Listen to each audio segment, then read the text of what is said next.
Should be another good round of contenders. Looks like we have both of them in here. Yeah, you guys can start when you're ready. Tell them in the Discord. Yeah, no. There we go. NeoJudai out here running the tournament, hosting the stream. On the player one side, we got Rated, who is fulfilling the promise in Twitch chat, playing Nappa tonight with the double blue fusion shell, of course. Gogeta point, Vegito anchor, and Worth. I caught a glimpse of their team. I'm gonna have to take a long gander at it as well. The resident baby player, or one of them. One of them, yeah, because I know I see who else is in bracket. Yeah. Super Baby Vegeta 2, backed up by Zamasu and a Vegeta 4 anchor pick. All right. And it's running the C assist, so we're generating free Dragon Balls every time we cast it, and Worth is going to get the first blow. Down in the corner. You see a vanish? No, just mid-screen, slips a Ki Blastoki. And I like the reflect there from Rated, not letting Worth get any sort of momentum started, but here we go. Good defense so far. Well, that was interesting that he didn't do the 2H 50-50. Yeah, no, I'm not sure what the frame data on Nappa's assist might be, if it has enough blocks on to allow it, or if the timing works out. So good blocks on both of these sides. Both of them have been threatening some potent mix-ups, and so far neither of them have really worked. Oh, but the cheese vanish play, the height working out for Worth. He takes his turn. Should have a knockdown here. He's gonna go for flight. The assist. The Twitter users want regular Baby B back. That one was a little cracked. Oh, the tick throw with the assist to cover a jump as well. Rated should have a kill here, barring any spectacular drops. Oh no! Speaking of, he overcomplicated it.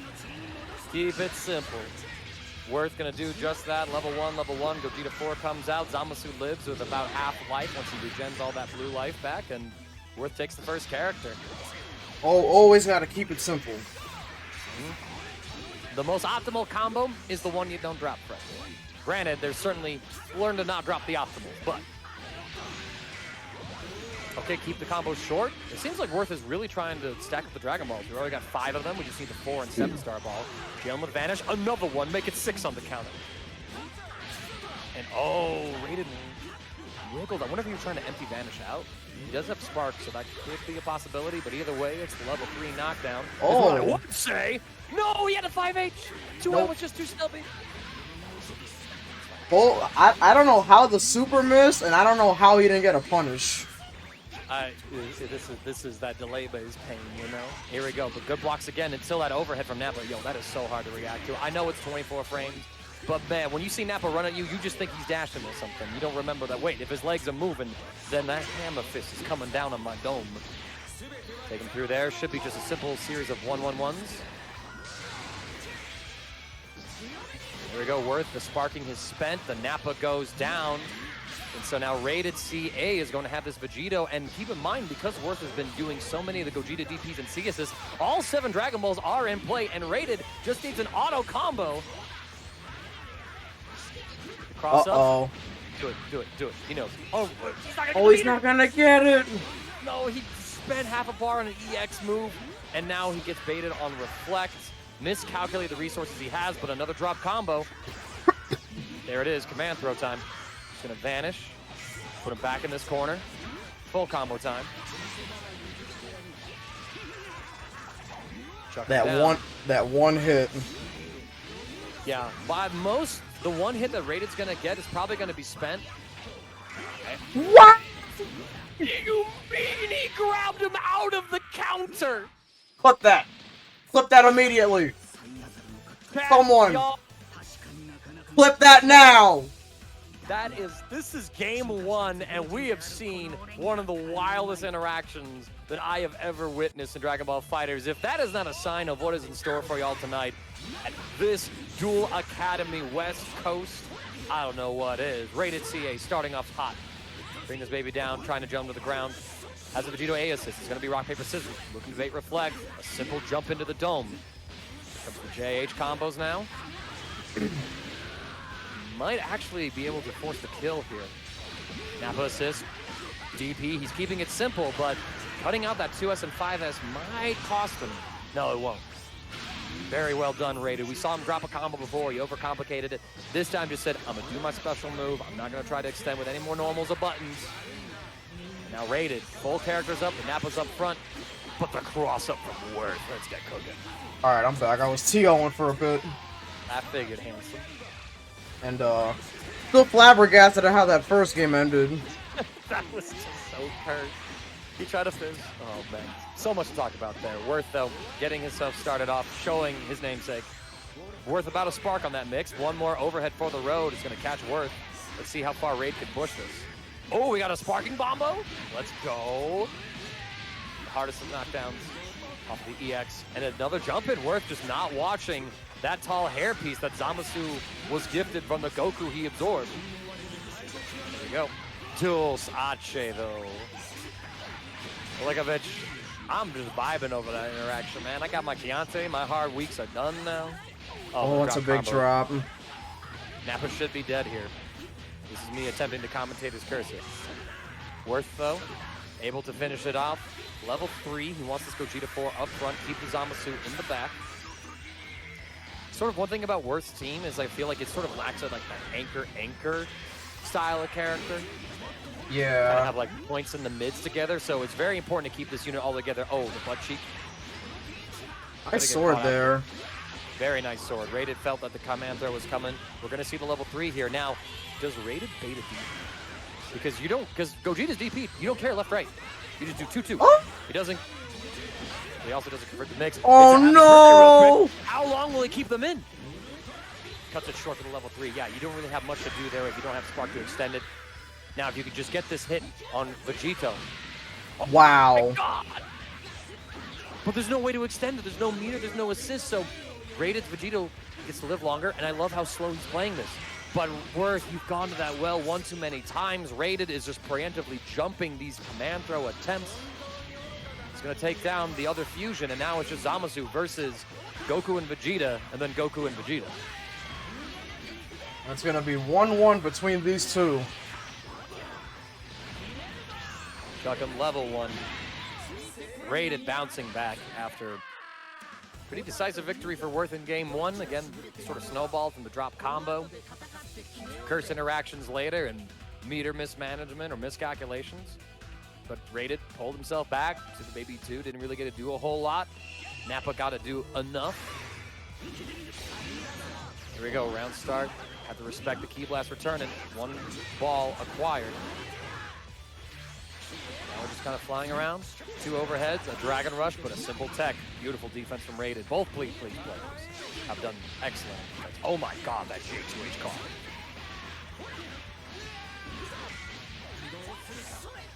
$5M to chase the up tech. Spark out from Worth. I don't like that spark, only because I feel like, oh, that was nice. Oh my God, the assist was like a fake out of sorts. He didn't get put in the block stun or anything. He just went empty low again. Oh, the vanish. Like, it may not have been a spark you agreed with, but so far it's all working out for Worth. He does force Rated spark as well. 2H into a cancel. You saw Rated possibly trying to 2H back, expecting a super dash cancel. Oh my God. These poor normals. Auto combo corrections. And a drop is going to serve as a reset. Reflects are baited. And this is a dead Zama. Oh, never. Is what we would say. You know what? I'm convinced. I've hosted enough tournaments to know that you guys just don't complete your combos. Hopefully, with the advent of rollback within the spring of 2023, as stated by Bandai Namco themselves, we'll see a little more polish on these, because you can never underestimate the impact of delay-based and just the variance of it. Speaking of, another little drop right there. Take him across. Spin on him. Good stuff there. Yes, or tag out your characters, bring in that healthy Gogeta forward. This will push Rated to full screen. And Rated has 7 meter here. Oh, nice. Gogeta A, though. Let's pick up 2. Now we're going to end. How do we want to end this? We got 7 bar to work with. Are we just going to let Nappa do Nappa things, or are we going to go into a level 3? No. We're going to manage the team resources, bring in Vegito. I like this choice from Rated, because if you lose on the next hit with that Nappa, you lose Nappa. Instead, bring in Vegito, get the cross up there. I like that he didn't go for the re-jump. Yeah, keep it simple, especially in this era of delay-based netcode. You just want to limit the variations and variants that you can, and you get the kill anyway, right? Like, it's fine to have to spend a little bit of extra cast for the easy kill. 5M catches. He goes with the re-jump here, drops it. Now Worth trying to get this baby game plan in the zone. Here comes Zamasu, flight mix. Beautiful defense though from Rated. Waits it out. He wiggles at the very end. This lets Worth get Blades of Judgment Okizemi setup. Oh, he reflected too much. That's one thing I love about Dragon Ball FighterZ in this day and age. There's so much interaction opportunities for the players where you can make those hard call-outs and hard reads around those options. And that's just so cool to see someone like, yo, he paid attention too. Yo, Raiders paying attention. Oh, here we go. You see Aesus's call, rather. He's going to get ready to get this kill. Level 1. Bring in Nappa. Yeah. Health management. Rated all of his characters about the same amount of life. That's a good sign of a player that knows how to manage the resources. Now we got the empowered Cybermen. Don't forget, these guys are dangerous, but Worth gets another bombo. The Cybermen probably sneaking up on him. I don't have the game audio for my ears right now. Actually, where did that Cyberman go? Should be level 3 Revenge Death Ball. Yeah, Worth not out of this yet. He definitely did a good... If the Cyberman was still there, he did a good job of avoiding it, but I think it got hit by one of the key blasts. Yeah.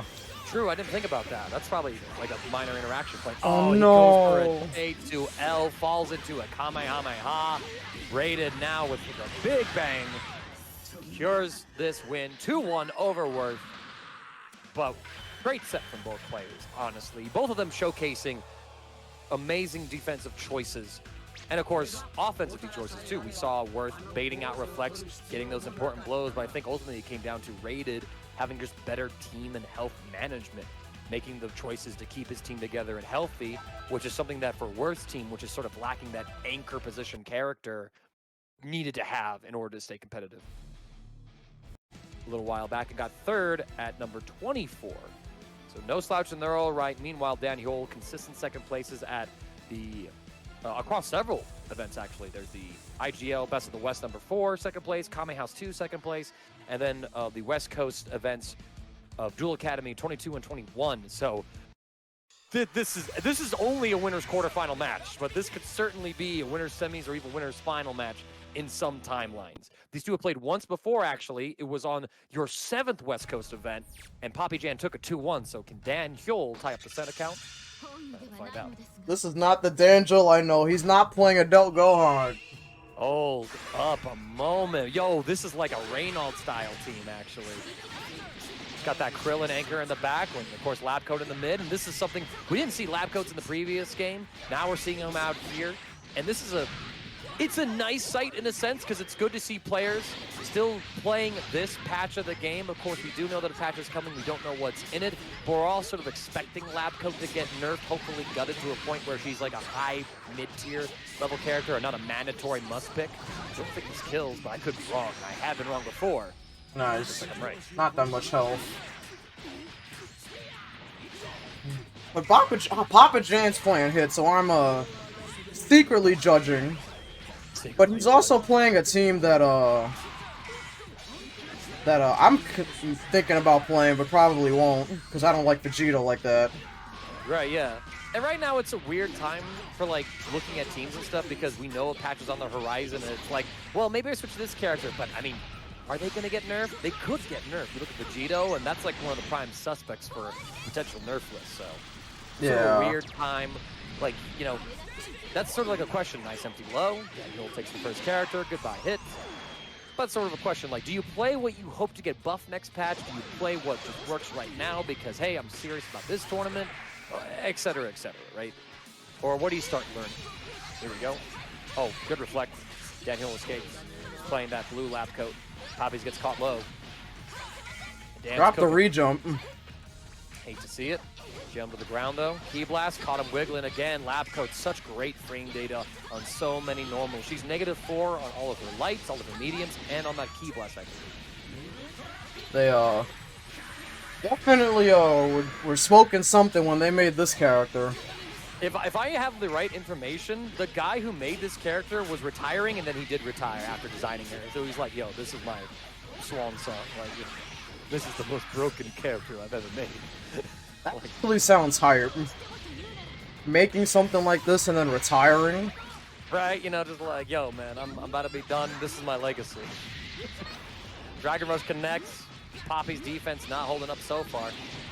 Dan looking to get some revenge. These two, they're set at number 7. Took place in losers round 3, so now it's winner's side. EX keeps it close. There we go. With that overhead, there's so many options Lapco threatens at once. There's a reason why she is a top tier held character. Oh, but a drop though went back. Rocks almost saved her. Ooh, that super dash could have been bad. I love the patience. Dan just sort of realizing, like, hold up. Oh, here we go. Level 1, level 3. That's a dead Vegeta. And above lap coat. Our first debuff of the tournament. Yo, man, at the World Finals, there were so many just, like, cheap debuffs. You were seeing players go special cancel into the super command throw, into, like, you know, like with an assist call, too. Like, that was just going to work every single time. I remember when Fenrich did it like 3 times in a row. Like, big debuff. Just so wild. High key, don't let that super be special cancel. Remove that. Yeah. I think they should remove it altogether, but I don't think they'll do that. No, I don't think they'll delete a move. Oh my god, the reflect pushing Poppies into the corner. And yeah, there we go. Daniel knowing to jump after the special move. That is the one thing. It's not a guaranteed setup. And once you see that last special move come out, it's pretty much safe to start jumping. But you don't want to jump before then because Lapcode has so many tools to frame trap your jumps just naturally. She does a medium and then she can do her beam. She can do medium stomp. That just naturally kills you jumping. Yeah. Just kind of time it right. So one thing that Daniel isn't doing, oh no, is avoiding the scrambles. But I was saying, with Krillin, he wasn't throwing the Ki Blast and then doing the Kamehameha to try to bait something out. But against Lapco, it's hard because of her barrier. So I do understand it from that point of view. Oh no. Oh, and here comes the spin. We're going to get a combo here. We're going to be able to end with a sliding knockdown because of the air command throw. We're going to vanish to actually keep the corner. I really like this choice from Poppies. Steal the corner as well, but Daniel knew the tech. Blocks the cross-up overhead as well. We tried to fake the cross-up, and we went too far. There's the air-to-air for Dan, and he drops the combo at the 5M. And there we go. Oh, he even had the tick throw ready. This man had layers going on. Luckily for him, the command throw is so active, it still connects, even if you do hit with a light normal. Dan takes game 1, but that was some sweat. Okay, chat and Judai. Hear me out. Hear me out. In the bounce patch. Lapcoat's medium and EX backward spin, right? Her anti-air spin. Make it a DP. Like a true DP. Like that shit's blue light. Like that shit's negative 25 on block. Like that has a million frames of recovery on whip. Like you can't call assists in jail for it. Hear me out. Hear me I wouldn't mind that, but yo, what's up, Ligma? I wouldn't mind that, but one of the things in this game that I don't like is that you can spark after DPing. True, right? That's a system mechanic change I think it would be good to sort of see. Again, you keep the light one as just like that anti or like a frame 4 or something like that. They're too quick. Like at minimum to me, it's like, all right, if we're gonna nerf the backspin, like at minimum, you get rid of the anti-key blast property. Because it just deletes like some set play characters like Piccolo, right? Yeah. And some of the things that they want to do. Like you should choose between, do I want to be key blast invulnerable, do I want to be anti-air invulnerable? That should be your choice. On top of like, that stuff should start like frame 4 at the earliest for how active these moves are. And Harak actually nerf the bounce on her spins. I think that one of the core nerfs that needs to happen is that they get rid of like the vacuum effect. Like if you get hit by the backside of it, it doesn't suck you forward into like the smash knockdown. She doesn't side correct. it's like give it like a sour hitbox where like if she hits you with that, she doesn't get a combo. She has to like react with a vanish and spend an extra resource. Like she shouldn't just autocorrect vacuum you and all that stuff. Yo, so, Posey, like, or it doesn't exist. Yo, Posey, thank you so much for the raid. I appreciate it. Hey, what's up, gang? Posey, brother. Excellent stuff. Shoutouts to Posey, my friends. They crushed it. This man killed it on the commentary for the World Finals last weekend. Daniel dropping the lap code combo. It's some cursed scrambles up in here, too. Dan, though, gets a hit, but drops it to the EX stop. Settle a 1-3, arguably. Keep it simple. Nobody is keeping it simple. Nobody's keeping it simple. Listen, man, like we are some strong players. We do optimals or we do drop them. Oh my goodness. Aura22 with the $100 donation to the Matcherino. Oh, the players are eating good tonight, my friends. Whoever wins this tournament of the top 3, there's going to be a real payout. Shoutouts to you, my community. That is so awesome to see. Alright, thank you so much, Par. Everyone greatly appreciates you. Bring him down.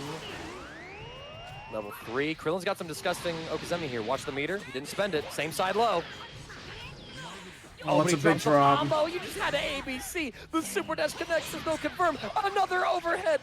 It works out. It works out. It works out. Yep, Par, thank you so much, man. I agree. We all appreciate you. Para the GOAT. Be the change you want to see in the community, friends, just like Para. You don't have to do $100. You could do 5. You can complete the free sponsorship quest. And Daniel just needs to complete this combo. Oh no, the drop! I don't know how long Dan's been playing Krillin, but I'm going to blame a lot of netcode for some of these drops. Not sure what the players are looking like. At our screen, it's about 4 frames of delay. Excellent tech, though. Poppy's unfazed. What a super dash, though, calling that out. No vanish pickup. They're trying to... Krillin is such a difficult character to play, like, on his own. Nice block on the... Oh, what a block! From Dan. That was so sexy. Like, this is a Krillin who is sweating. This is a Krillin who's like, if I don't do this, 18's not gonna give me my present. Here comes Vegito. Oh, he's dead. Oh, he's actually dead, yeah, because you do the kicks, tag in the lab coat. Oh, even the extra last character, sauce extension, bring him down. A few hits of this level 3 are going to hit, but we do have the level 4 in the back. Completely unneeded. It's tied up 1-1. This set is looking so good. This is West Coast every week, guys. Every week, they go ham and crazy. I know that y'all keep up with the East Coast stuff. There's so many players out there. There's the bum events that he does with the House of Chaos. But the West Coast ain't no slouch either, and I think that once we get that netcode update, even more areas of this coast are going to be able to join in together. Because, like, it can be so hard. Like, I don't sign up for these because I'm a Colorado-based connection. It can be good sometimes, but just depending on internet providers, locations, things like that, it can be just a little off. But if Rollback is able to smooth that out, all of a sudden, think about all of the states within, like, the western half of the United States. Utah, New Mexico, Arizona, Colorado, etc., etc. There's going to be so much more just like to look for. The mental stack there from Dan was disgusting. He has the spark from Poppy. He's going to get the combo finisher with the Dragon Punch. Like, I'm looking forward to FDA with everybody, hopefully everybody in NA being able to join. Cause like right now there are, like, I've been talking to a lot of people and now people want to wait for rollback and wait for the patch, which is understandable, but there are still the people that want to grind the game and play. And I feel like, and I feel like that's also very important. Yeah, you don't want to get too rusty. The game is going to have a few changes, but it's still going to be like the same-ish game. So we're still going to have Dragon Rush. We're still going to have the mental stack of the offense, the way that it's structured. We're still going to have the meter management, the assist management, all of those good things to it. So keeping that edge of yours sharp by keeping it honed by competing in events like this is still super important. You see the drop from Dan. You flex the raw tag. Put up 2H did. But, you know, you're looking for so many things in that situation. It's understandable that you pick the safe side.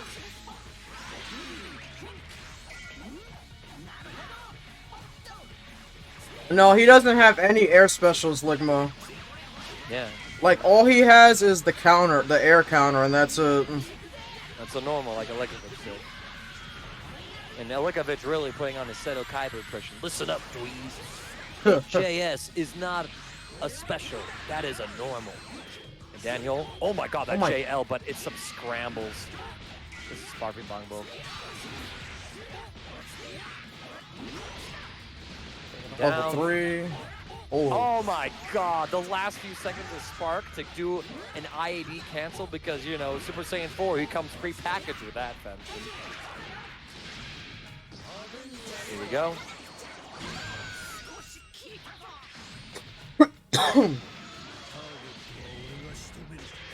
Alright, anchor hit. Now, me personally, if this is my hit, I'm making this comeback. Oh, except you got mashed on. He got mashed on. He went for the 2M. Oh! But we're dropping lab code combos. That's how you know that delay-based netcode hit differently. Oh! Wow. He 5M'd and he didn't have the rest of it. That's crazy. Again, I'm blaming netcode every day of the week. Finishes the combo off. Den takes it 2-1, avenging his loss to Poppy all of those Duel Academies ago. And they are tied in sets now, 1 apiece. But Dan's going to advance on to the winner's semifinals, where he's going to have to fight the winner of one of our upcoming stream matches. The brackets would be an understatement. But let's see what Master Sweater has to pack up. Yo, our second hit in a row on stream? Hold up. Listen, the West Coast knows I love this character. Yeah, I can start. Go ahead. But Charlie, aka Master Sweater, is he's a dedicated hitman. But actually, looking at it, is this Wade's team? This is Wade's team. Hit. Yeah. We saw this team take second place at the World Finals. Certainly had a shot at winning the whole thing. So certainly nothing to sleep on here. And we see Alekovich running the Super Saiyan 4 Gogeta up front, and a different sort of shell from what he's been running recently. He's got the Majin 21 and, of course, the Piccolo, which that's been a character that he has played around with forever. This man used to be a Z Broly main, and Piccolo was one of Z Broly's best friends. So good to see some of the old classic picks come back. Bates the reflect. Here we go. Alekovich now just has to close out the combo. Piccolo with oh, of course he dropped it. Even Alekovich drops combos online. Friends, like, let that be a lesson to you. Online hit different right now. I actually like the I actually like the Piccolo choice here because Hit does not do good against Piccolo at all. And in order to get rid of the orbs, Master Sweater would have to call Lab Code Assist close range, and the spin would have to take out the orbs. Right, and Master Sweater also played Lab Coat up front, so you don't have that option unless you tag her out. And now that she's dead, this is one of the reasons that you don't really see Piccolo as well as some other characters. He's going to catch Alekovich, though. We see the knockdown. Do we see level 3? Not yet. But Lab Coat is such a predatory character towards many of the cats. If you play like a Key Blast set play style of game, or if you like the Key Blast zone, Lab Coat just says, we don't do that. And she stops you completely from that. Yeah. One of the many reasons why I want to see her nerfed. I think with her being nerfed to a more in line with many other characters level, we could see a lot more character diversity crop up. Now, though, all the Android 21s, Majin, or Lab Coat are gone, so it comes down to Janemba and Hit versus Gogeta 4 and Piccolo. In 2023. Yeah, 2023. There you go. The raw attack is going to catch Master Sweater dashing forward. You hate to see it. Oh! Piccolo combos. Bring him down. L-zone? No, it's going to be the light grenade. And Piccolo has so many options to threaten here. Goes for the cross-up, but Master Sweater was more than ready. Jumps out as well. Baits the reflect, doesn't punish in time. Oh my god, the armor from Alekovich. Really tense neutral scramble. Oh my gosh, Master Sweater has really woken up after Lab Coat went down. There's the command throw. We get a full combo as well off of the EX. Here we go.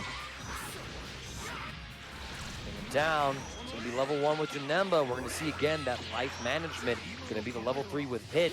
Could have level 3 with Janemba threatened a 50-50, but Alekovich has Spark.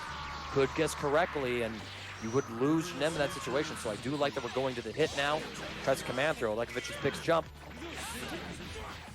Super dash though, crushing the Dragon Rush. And didn't drop the combo. No, he did not. I mean, at that point, if you drop that combo as hit in the air, it's not like you have a lot of routes and options as hit. Oh, but kick him, swear it counts below the belt. What a cross up though, using the assist. You could jump cancel the normals because he was hitting the assist, so he had the hit cancelable normals, not just the block stun stuff. Fuzzy time, or do we bait reflect? Oh. Nah, we just go. He's gonna spark up too. Don't know about that spark, but he has it active, and now, okay, the one thing that Lekovich has from sparking then is a round start empty vanish. It just goes for super dash. Oh my god. Wow. No respect. No fear, no respect. But at the same time, if you're Master Sweater, are you really looking for round start super dash against a character who is in sparking? No. You're not. not. It's one of those things where it's such a bad option, but because there's so many things you're threatening, it loops back around to a viable option. There's just so much mental stack happening. We get the 5S here, though, and that means Master Sweater, if they're able to complete this combo, should have a level 3 incoming. Yes for game. It comes down to this. You do have left-right, but you have a down-down input DP, and he stays so far back! I got grabbed. I got grabbed too. It was really coming down to, does Lekovich DP here, or does he not? He didn't, and Master Sweater's playing around that and went for the grab. I'm not sure if the DP would have caught or not, but either way, Master Sweater takes game 1. It's his second game in tournament ever against Lekovich. And he's now starting off strong. This Labco was pretty much bullied around initially. He got the first hit. And now Piccolo's in. Great blocking the crosser from Lekovich. And this is not a good matchup for Piccolo. Oh, 2H. That's a great 2H for Piccolo right here. And you see Lekovich not even trying to set up the orb, because you know if you just set up the orb, you're asking it to get spun on, because again, you just do the anti-air one. Oh lord, the command throw with the assist backing it up. Too much to look for. It's going to be a combo starter for Master Sweater. Ends it short. You had no knockdowns left when you start with command throw, so go for just some simple OP resets, and like if it's more than aware, had to latex it. We're getting some scrambles now. The assist will catch the mass from Master. Viable and scrambles. More viable and scrambles. We wanted context in the we wanted context from Band-Aid. They gave us it and we hated it. It was like, what do you mean? If that's what you're designing the game around, is making stuff more viable and scrambles.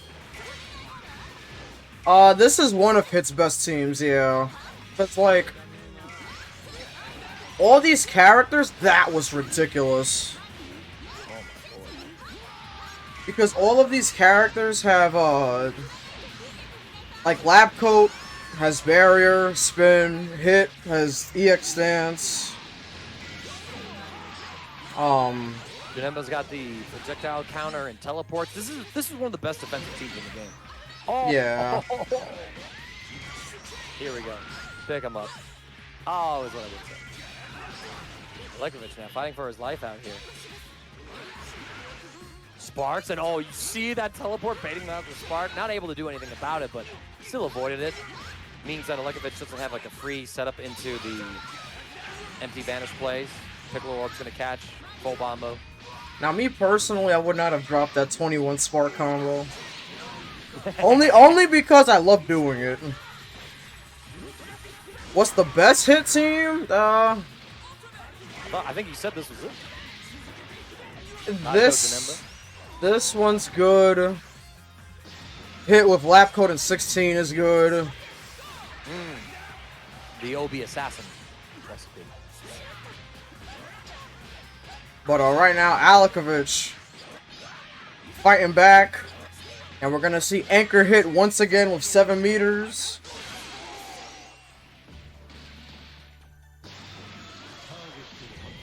We'll see what Master can do about this. Lekovich has a full healthy team, but Hit certainly with all of his resources, he's a character that loves to spend them on some excellent tools in the game, but Lekovich showing that he's willing to spend the bar first. If I'm Lekovich here, I'm definitely trying to get Piccolo out, only because the orb assist is not does not do good solo against the orbs. But Alekovic doesn't care for that. He just wants to get the kill with Piccolo up front. It's going to be the full combo extension, a simple Hellzone grenade to extend. Gets it out as well, doesn't drop a character. Game 2. Adjustments have been made. Names have been taken. The set count is tied, 1 apiece. And we're right back into it. Our third straight 2-1 on stream. Oh my god, it's a happy birthday for Master Sweater! With Labcoat's excellent spin, she's able to stabilize this, keep them both in, but it pushes too far. Didn't keep him in with another spin. Has to settle for, instead of killing the assist, taking half of Majin 21's life. Master Sweater's misrouting just by a hair, 2H too late to keep them together. And now, Master Sweater spent Spark, and only half of the name is possibly a delayed kill on this Majin 21. Bring him down, step on him, level 1, level 1. That was very crucial. Like, he got the job done anyway. But like, there's a timeline where he didn't. Yeah. There's a timeline where you got written up by the boss man, Judai himself, and said you didn't complete the happy birthday, you forgot the cake, you brought candles, what am I supposed to do with that? Master Sweaters runs up 2H, catches Alekovic in the air, tags in hit, does not build that 4th extra bar, but a Vanished Dragon Rush actually builds a 3rd! 3 level 1s to his name, and all of a sudden, Alekovic will be down to solo Piccolo, and staring him down is the character that invalidates this man. And this is not good. Oh my goodness. Oh. But the Reflect Mash, Alekovic starting off strong. He needs every single hit that he can get. He has to play with Hellzone Okazemi. Gets it right here. Master Sweater does not have any sort of meter. Goes into the air. Reflect is not an option for you because you up-tech. You eat the meaty 2M low. Alekovic needs to spend 1 more bar, and his worst matchup is gone. He's got Spark. This is doable. This is very doable. He killed the character that makes this hard. But even so, he's staring down 2 of the best anchor characters in the game in the hands of the correct specialist. Master Sweater is trying to wear that uniform himself, but Alekovic gets a crucial hit. And now you see this, the orb gets set up, empty, low. Master Sweaters did 1 reflect, but Alekovic drops the combo. He sparks out before that 2M can hit, and there it is, the EX stance. Kabayo. Yo, Worth, thank you so much for the gifted sub, I appreciate it. That's the Worth Lab. Supporting RTO right here. Oh, the Dragon Rush. He's going to build 4 bars.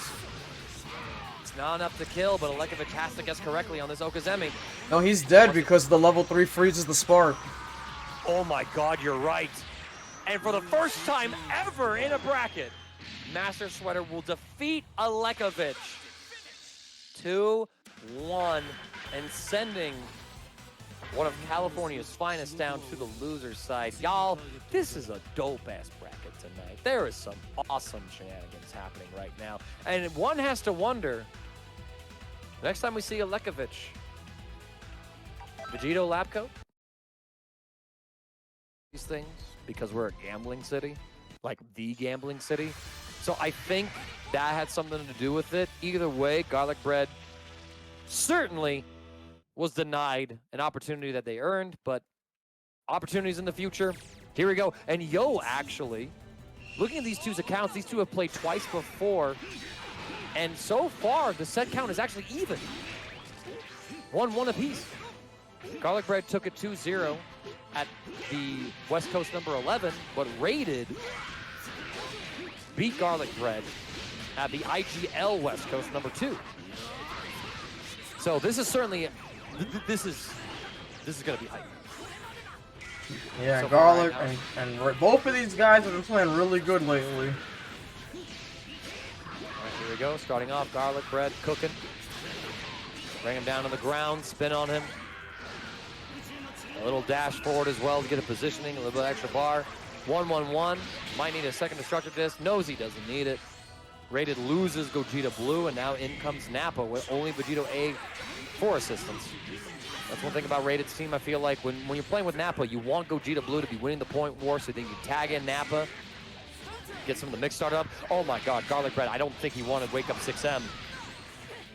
We see Rated drop the combo, doesn't get the cross up, but again, Garlic Bread a little too slow in some of these situations, realizing he could take a turn, but Rated's not completing combos. Oh, lordy, it's just all scrambled. What do you mean he side swapped empty low? And there it is, the combos we saw Daniel drop, Garlic Bread has on download. That's level 1, calls in the B assist, catches him out of the air. That's one of the scary things about approaching Baby is that you empty vanish, cool, I'm grabbing you out of the air. Got Garlic Bread, able to build tons of bars, should be able to cross the 5-bar threshold easily with all the key blasts that Baby's able to hurl out. Wow. Also the reset! Oh my god, this man's a capitalist. He's greedy and he's getting away with it. He is a terror. Absolutely so. JM catching Rated. Tagging. Oh no, it's over. It's over. It's over. It's over. It's over. You are sparkingless.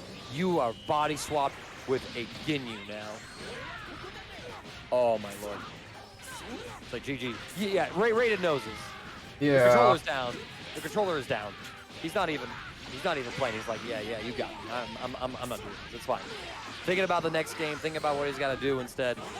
Like deadass. I mean, he's still blocking. Poking out.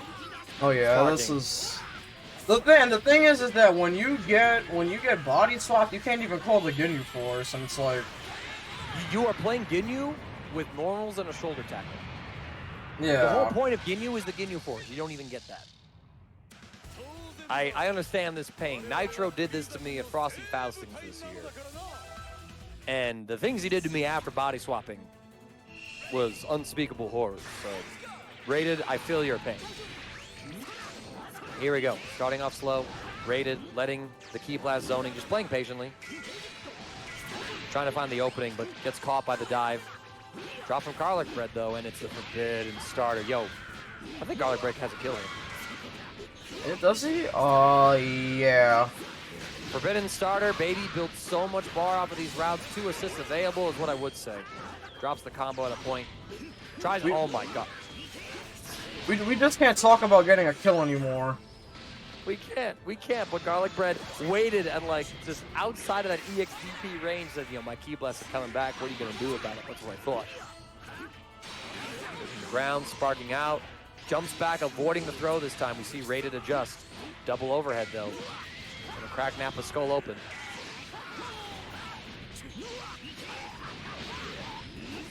Here we go. Spin me right round like a record, baby. Bring it down to the ground. We got 4 bars, not spending it. Garlic Bread hungry for this kill.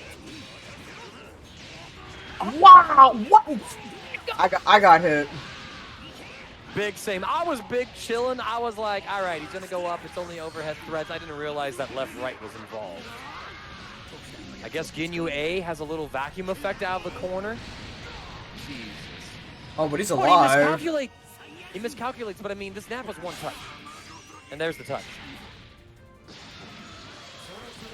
Alright, we got Anchor Vegito. As long as it doesn't get stolen. I mean, that's the thing. Garlic Bread has Spark. He's got 2 bars. The next touch is a steal. Ginyu Force is not available, though. Oh, What do you mean? Them young man reactions. This man clashed with Vegito 5L and was ready to go into Baby level 3 to beat it. But a Reflect 5M from Rated keeps him alive. Not gonna be a kill. Drops the combo. Go to the ground. Forces Garlic Bread Spark, eats the rocks to the backside, and Garlic Bread goes for not 1, but 2, but 3. Oh my god, he played with his food. He was feeling himself. Rated should be able. Where was the level 3? Where was the level 4? ¿Dónde está? ¿Por qué? ¿Por qué Rated? Oh, nice bait. Alright, does this come back to hurt Garlic? I don't know. He's done so much damage to Vegito already. It's 1 touch. It's a singular hit to get Rated down the loser side. Wow! He scoops him! Alright, level really? 3. He really threw out that throw when Krillin Rocks was in effect. Good blocks from Garlic, though. He backdashes. Rated showing that he's not one to be trifled with. Get him to the ground. Same side sword. Garlic just holding. Oh my lord, picks it up. Oh, he uses double jump. Oh! Hold on. It works out. It works out for him. It's Vegito versus Krillin, which you could argue is a sort of a form of Vegito light for some of the normals that he has. 5L whiffs, garlic bread shoots. Oh no. But Raided's too far. Raided's too far away. Has to hold it. There's no threat though. I love the patience, recognizing the situation, but he vanishes too soon. There was no Dosate to punish. Good block on the 6M, and oh my god! Dragon Reflect. Dragon rush, please and thank you! Hold on, is he gonna make this comeback? Right, is he gonna make this comeback? It's level 3. Now garlic bread should just hold here. Yeah, there's no threat. Not worry about things. Goes cross up sword. He has to hold the rock now. He tries the dragon rush and it's crushed. No. The rock right in his face. Yo, alright.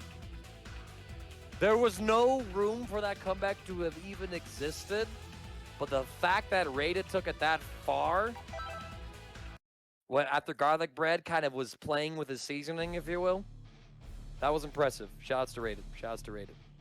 A couple times as well, and Master Sweater does have a set to his name. He beat Jake Ryan at the Hyperbolic Weekly West on this account. But then Jake Ryan has won the following 2 games that they played.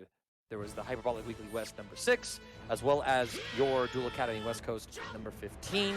So Jake Ryan with like a 66% win rate, but that could become 50-50 here real quick. If Master is riding off of that victory over Elekovich playing this team. But Jake Ryan, you see him playing what he would have personally argued to be the best team in the game. Vegeta 4, lap coach Vegeta.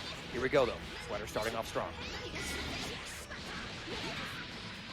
And Jake's been improving a lot as of late. Listen, Sir Jacob Ryan, I know y'all just recently saw him last weekend at the Battle Hour, but Sir Jacob Ryan, that was a pool of death, and it's hard to look good in that pool, and this man is still nasty with it. This man almost beat Nitro at the Frosty Faustings that Nitro won, mind you. So Jake Ryan is no slouch of his own right. So far, though, he spent the spark. His Gogeta 4 is still on point. About 1 touch from death, but stagger pressure goes for the cross-up reset as well. Has lap code assist to extend. We have 3 bars on deck. Might be able to build a 4th. How do we see Jacob Ryan end this? He's going to keep Gogeta 4 up front, do the level 3. What's the mix? Oh. He baits out the level 3, Jake Ryan. Sir Jacob Ryan. Knight this man. He knew. How did he know? How did he know that? He watches the tapes. Oh my gosh, but it's a kick to the skirt. Throw a bombo. Reflect once, reflect again, a little too soon. Gets caught by the Janemba assist. Here we go. Sweater dropping the bombo. Jacob Ryan is opening. Also, a quick update from the losers bracket. Someone by the name of Pei, I don't know who that is, but they beat Elekovich. And Elekovich is out of the tournament. Wow. Elekovich is at home at 9th place tonight. Kind of showing just what happens if you're playing about what you want to play, you know, with hopes of the next patch instead of what this patch currently is. Excellent pickup by Master Sweater. Gets the kill on Gogeta 4. This is Sir Jacob Ryan's Vegeta. But what I need you guys to do is also support this Matcherino. With all the codes left. Wow! Wow! Oh my lord, Master Sweater out here cooking. Level 1 should just be enough, and he goes up 1-0 against Sir Jacob Ryan. Yo, this is Master Sweater's night. Like I said before, never mind any asterisks that we could give to like them beating Elekovich for the first time.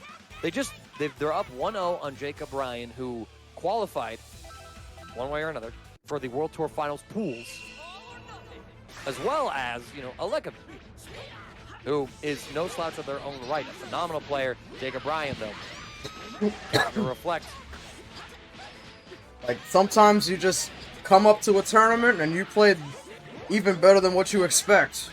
Oh, but Jacob Ryan, the Sir himself, catches another medium starter hit. He's going to tag in the lap coat, keeping things as simple as he can. Should be a stomp. Vegito assist, Dragon Rush, no meter needed. Master Sweater loses the lab coat point. It's now up to Hit and Janemba against Jacob Ryan's full team. Yo, kick her in the skirt. Jake's team would be considered the best of the game by many. While, Master Sweater's team is more so considered like the best anti-meta team. Ah! How did the timing work out that Master Sweater still struck in the iframes of the Spark? Ryan misses. A while ago, Master Sweater drops a combo. But there we go, Vegito A assist. Still one of the best assists in the game. That's sort of like one of the things. We have to see like how Master Sweater's team fares post-patch when the best teams are arguably nerfed. We'll probably see a few touches to the fusion characters. Hopefully many things to Lab Coat himself, which is a core part of Master Sweater's team as well. But yeah, between like Gogeta 4 and Gogeta Blue, it's sort of like, it's one of these two teams. The other two are always Lab Coat Gogeta. Always. And so what flavor do you prefer, cherry or blueberry?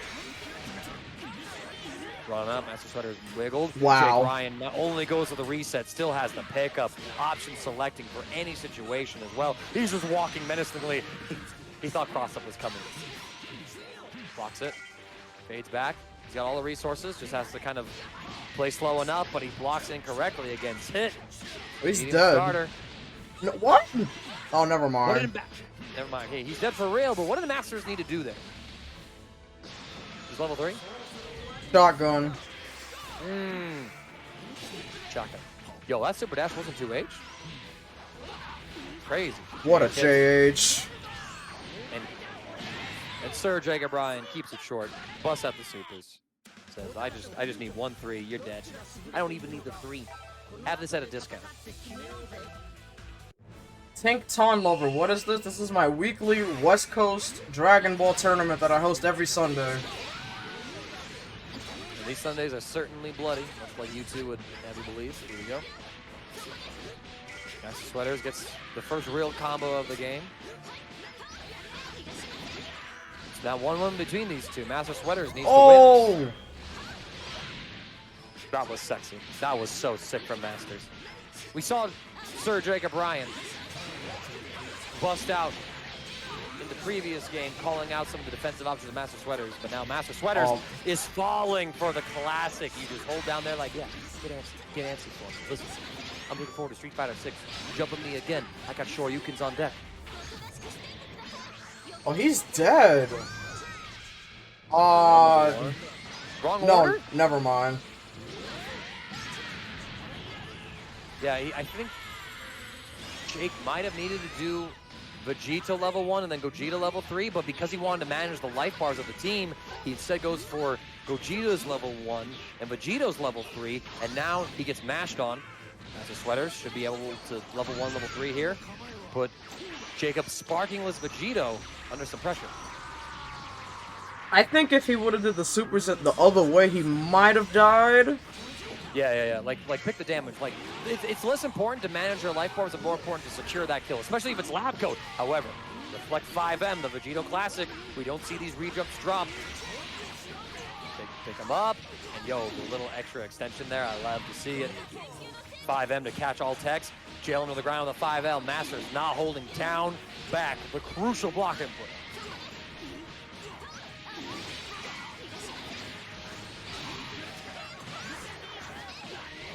Triple level 1s, doesn't matter what order you do them in. This hit is gone. Only needs 2. That is the key component of this team. Catches. Oh, I thought he caught, but 5L catches Masters trying to move somehow, some way. Auto combo as well. Tags in Gogeta 4. Would rather play with the lap gun and Vegito assist, apparently. And now Master Sweater is down to Janemba 1v3, falls for the dash forward bait with the Vegito A assist. This comeback is doable. Doable as hell. It's hard right here, though. Nice guard cancel vanish. I love it. There's so many defensive options DragonballFighterZ to look for and use. It makes it so hard to react appropriately, deal with all of them. And that's the thing. You got to use them. Vanish extension should be enough for Master Sweaters to secure this, but I've commentated worse before. I've had better curses.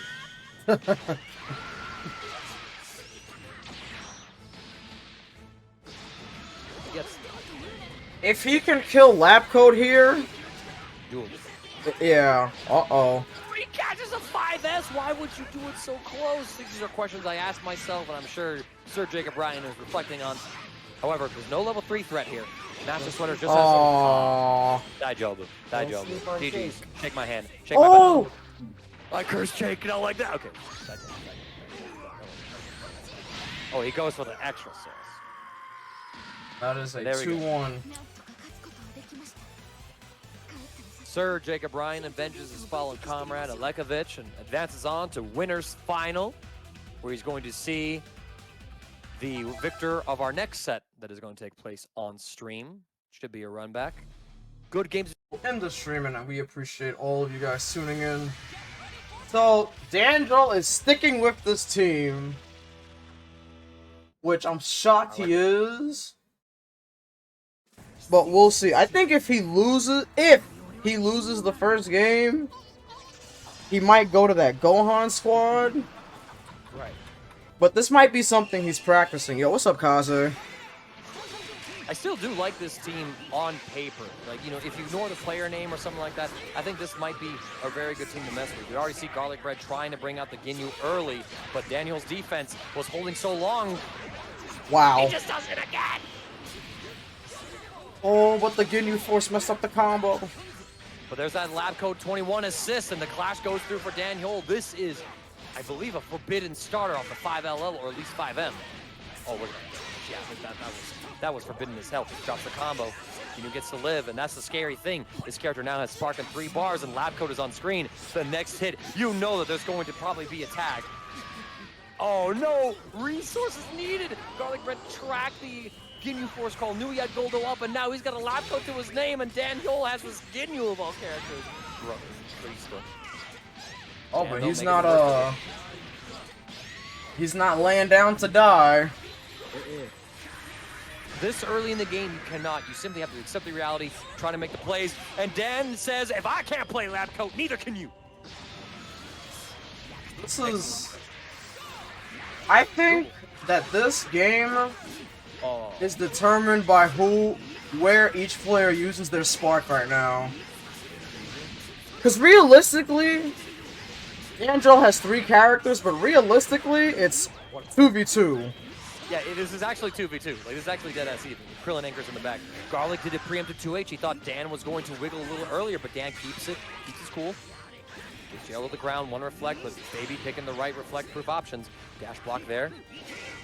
Which I actually really like that one, because then all of a sudden Garlic pressure, push him back in the corner. Vanish on Vanish violence. What a block. Oh, the Ginyu Force assist! The A assist coming through for Dan! Actually catches the Super Baby 2 in air.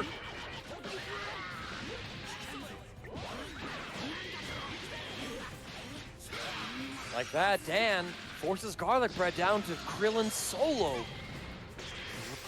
Yo, this is gonna be so Alright, there's the spark. He's defensively. What do you mean, and I love Daniel. He realizes, yo, there's no process right here. I'm just gonna hold up back. Go ahead, do your worst. Oof. Hold up. None of this. No conversion. All right. He threw everything and more into the blender, but this is a lot of Garlic Bread sparking time consumed. Yeah. 15 or so seconds left. He could kill this Ginyu. But if you're Dan, you don't really mind that. Like, you're just trying to play this slow, wait out this spark, keep your Krillin healthy, and if you get given an opportunity for some hits, you'll take them. Garlic Bread just holds the true string, gelling to Vanish. Yeah, we're just big chilling. Now, Garlic Bread spark is gone, and Daniel is effectively just trying to survive long enough to force the Krillin 1v3 on his terms, but Garlic Bread is going to be doing it himself. NeoJudai doing a few tournament things, if I'm looking at the Twitch chat correctly, as Raid is talking about the delay-based connection. This is just a reality of the game currently. We got the hit. What a jump in again. We saw him drop these before, but now when it's up against Garlic Bread, he has them unlocked. Here comes... Where's the level 3? Level 3. Oh! Why did you 5M? Dos H is the button there. Here comes the vanish. Walks the same side low. And he plus out with 5M. Are you kidding me? I love Dragonball. Can I say that, chat? I love this game. I love what y'all on the West Coast are cooking. And Dan goes up game 1. This man's lab coat got stolen from him in the 3v3, and he beats Garlic Bread in the Krillin Anchor Mirror. That is so sick. The blocks, still good blocks. But blocks will only get you so far. At some point, there are throws to deal with. Garlic Bread now optimizing the combo. Should have a throw for the knockdown. Drops it. Krillin A assist clash. No Ginyu tag available though, so Garlic Bread will settle for some mid-screen plays. Oh, and there we go. Keeps it nice and meaty, real enough. Have the Krillin A assist to extend if needed. So far seems like a side thought. There it is. Beautiful conversion. 2 level 1s should be enough. Alright, I'm fully back. Welcome back, friend. Dan down is Gogeta 4. Lab Coat is facing this Ginyu again. And one has to imagine that Garlic Bread will just simply again body swap if given the opportunity. Yeah, like. Oh! Funny enough, for Bums offline yesterday, Double L and Nitro were playing, and Double L stole Nitro's Gohan, thinking that the Gohan was level 7 and it wasn't. So like, you gotta like also pay attention when you're doing the body swap. Level 3, here we go. Well, he's not dead. Oh, he had it. Okay, it works out. It works out. But honestly, you're Krillin. You got destructive disc. Spend the extra. You're not worried about Oki. Worried about what a call. Oh, that was wow. Why is that still going? Garlic Bread. Oh, and he goes for a cheeky reset. But Dan able to weather the storm. He's got Lab Coat in the back. There's no more Ginyu threat as well. Might be one thing that haunts Garlic Bread. Because Lab Coat 21, to me, is a character that you always TOD and you always body steal if you get the chance. In this pack, my opinions may or may not change depending on what happens. Garlic Bread, though, is going to be able to take out Dan's Krillin, forcing him into a 1v2 situation with Lab Coat 21, almost 5 bars built. The resources, meter-wise, are nearly equal. Spark is available, level 3 Spark on Dan's side. This is Lab Coat with Spark on Anchor. This is doable as hell. This is the best character in the game. Starting off There's strong, the Spark. defensively. And super dashes immediately, knowing that Dan wanted to do the empty Spark JS. Playing rock, paper, scissors. Sometimes you get called out. Now with a baby assist. Level 3 to burn time? No. And I love that Dan is recognizing these reset moments and just delay teching. Able to avoid the baby B. And the now burn for Garlic. And the interesting thing here, well, if he doesn't die. If he doesn't die immediately, which he just might, is what I would say. Oh, he dropped it. Is that Lab Coat can just spin to beat out the baby B assist. But not when you're doing a JL there. Yeah. No. Alright, Garlic Bread answers back. A little more convincingly. It was a 1v1 situation in the first game. Garlic Bread only loses Ginyu, which is arguably a flavor piece in this team. Now, here we go. Oh, they trade the second rock, though. Good defense so far, and Dan finally taking some Dragon Rushes. Massively important. And there we go! Yo, you like your Krillin A assist, so do I.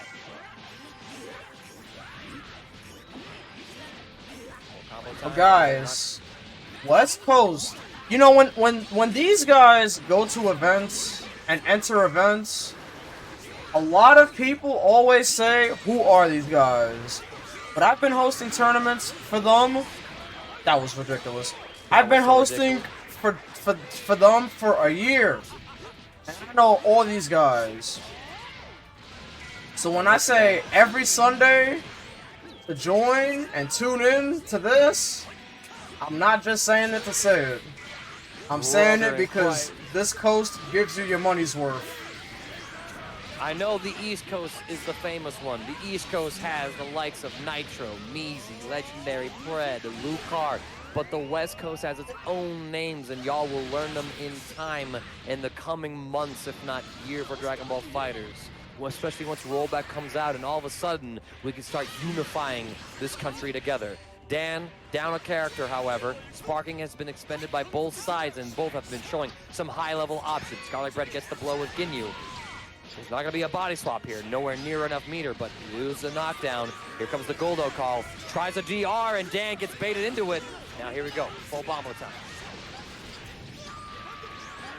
Skelly asking if Garlic is coming to Bum's birthday bash.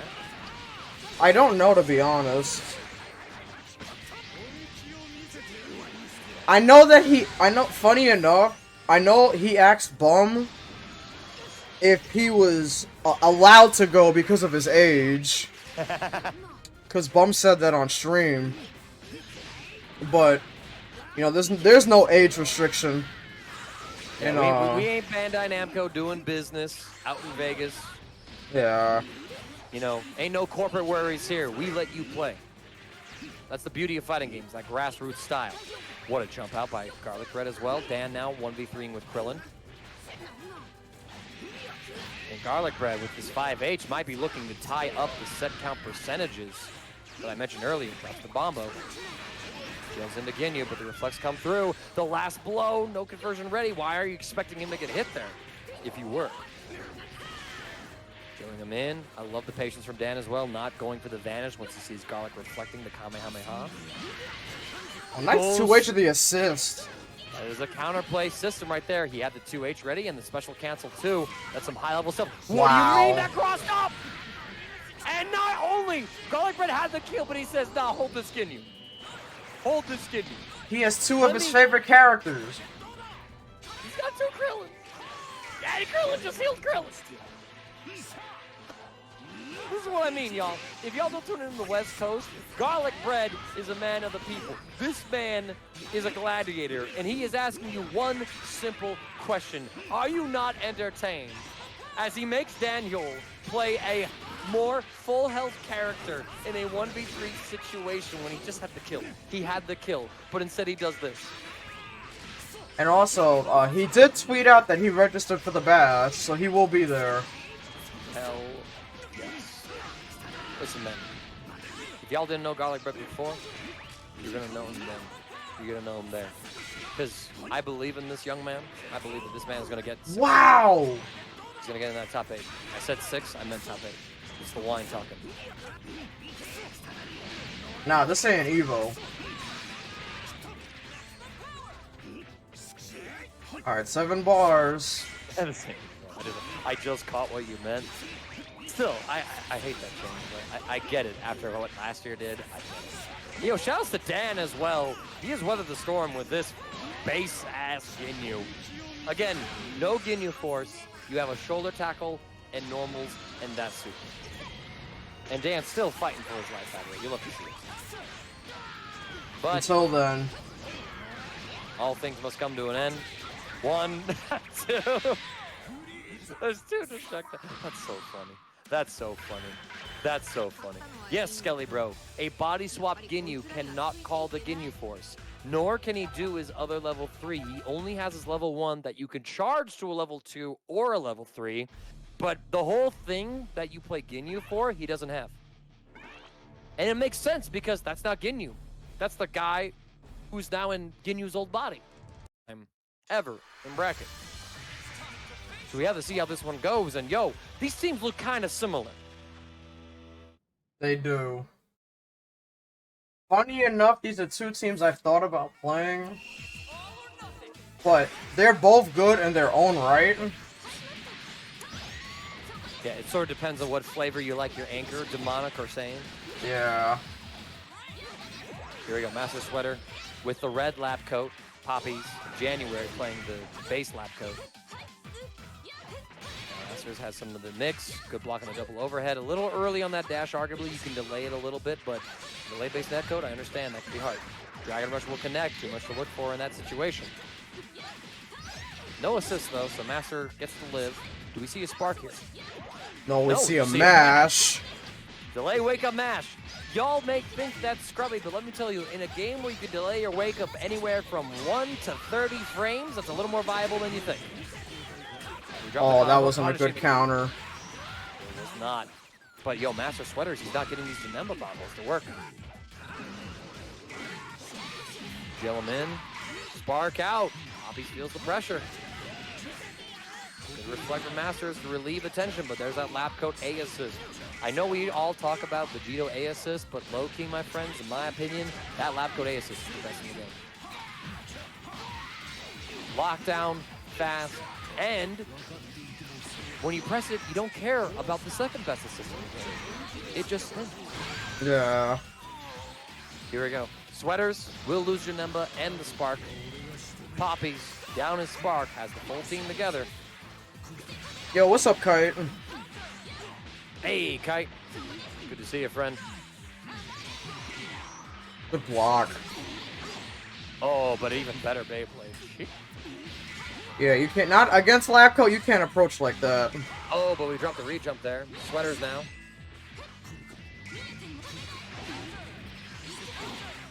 And and there's just a Beyblade right there in his face. As Shajillionaire mentions, Charlie's going to run into disc, complain about 5L. His man ran into a disc. And there's the empty roll. Poppy's looking to close Master Sweaters out. Said, you had a fun run tonight, kid. But nothing personal. Still, though, 7-bar lap code anchor. Anything's possible, including getting hit by a raw vanish.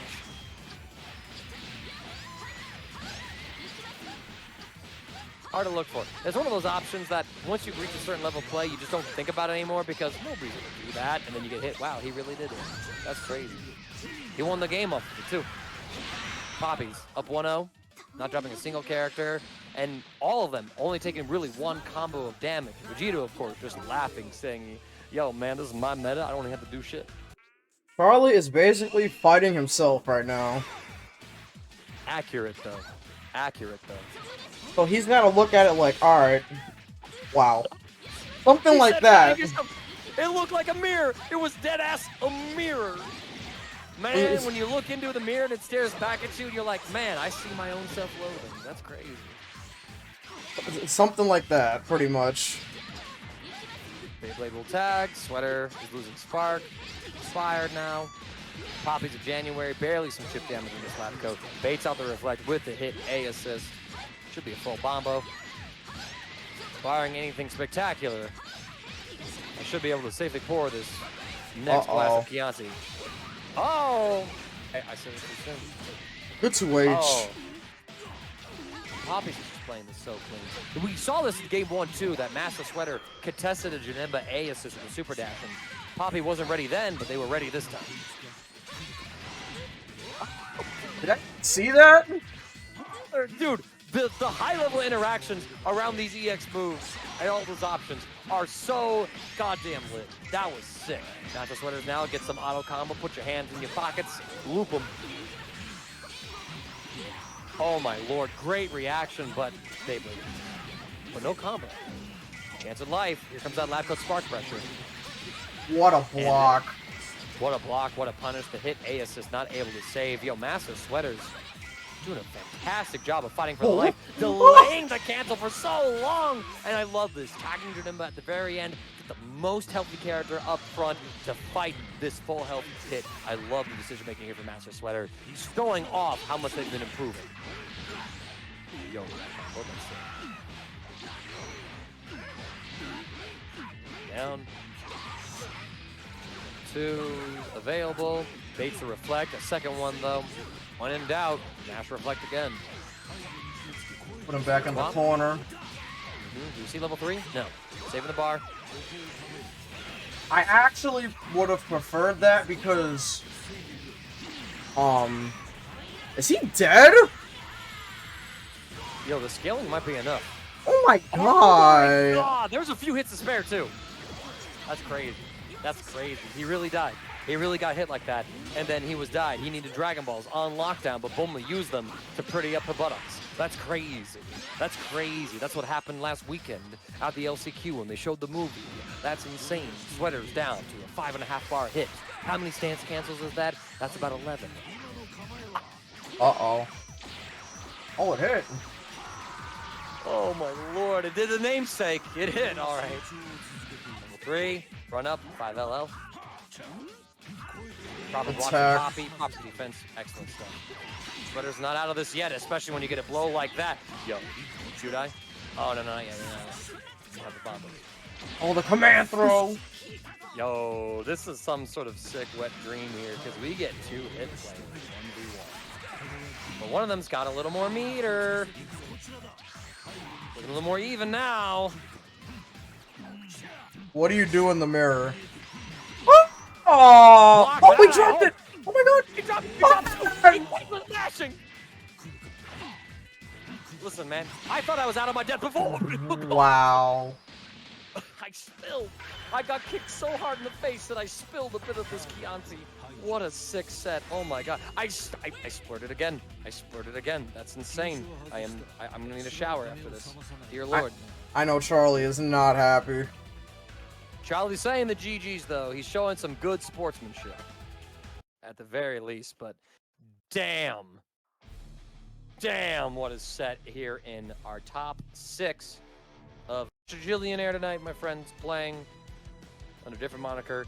They played Dan Hyol a couple of times, 3 times in total it seems, at least with this StarGG account. Dan has won all 3 of their encounters. There was Battle in the Cave, the semifinals, Wednesday Night Fights, Online Edition back in 2022, and your West Coast Academy number 19 in 2022. It's been a while since we've seen these 2 play in a bracket format under these accounts anyway. So let's see what can happen here. Dan playing an arguably meta team, you know, just opting in for the Krillin flavor instead of Vegito anchor stuff, while Jillionaire, Pei, opting for more of a unique team, sort of like Blue Q centered, I'd argue. Kefla up front. I actually like this team. I do too. It's just, like, there's so many great teams in this game. It's just hard to really, like, think highly of them in a team, in a meta, in a game where Lab Coat actually does exist. But Pei here, taking out some St. Gogeta, bringing in the titular character of the game. I say titular, it's the Lab Coat. Oh! What a cross up. Yo, Pei, cooking right now.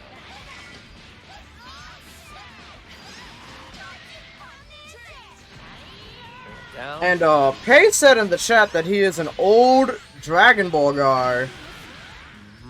So I'm interested to know who this fella is. Oh, that was ridiculous. It's like an episode of CSI. Oh, but Bluku loops online and delay based. You hate to see it. Oh, we missed the stomp. Missed the stomp. That's important. That's a little less meter and advantage being built. Like how Pei is playing this out, gets the conversion off of Kefla A, puts Lab Coat away. Cooking right now. Dan down to this anchor Krillin. This battle ain't over yet. Spark available for both sides. Oh my god. Any weave between the rocks too, that's insane. Bluku got the new esports normals. They go about half screen on that 2M and 5H. If you wow. 2H. Wait, hold the phone. Yo, nah. Yo. He's dead.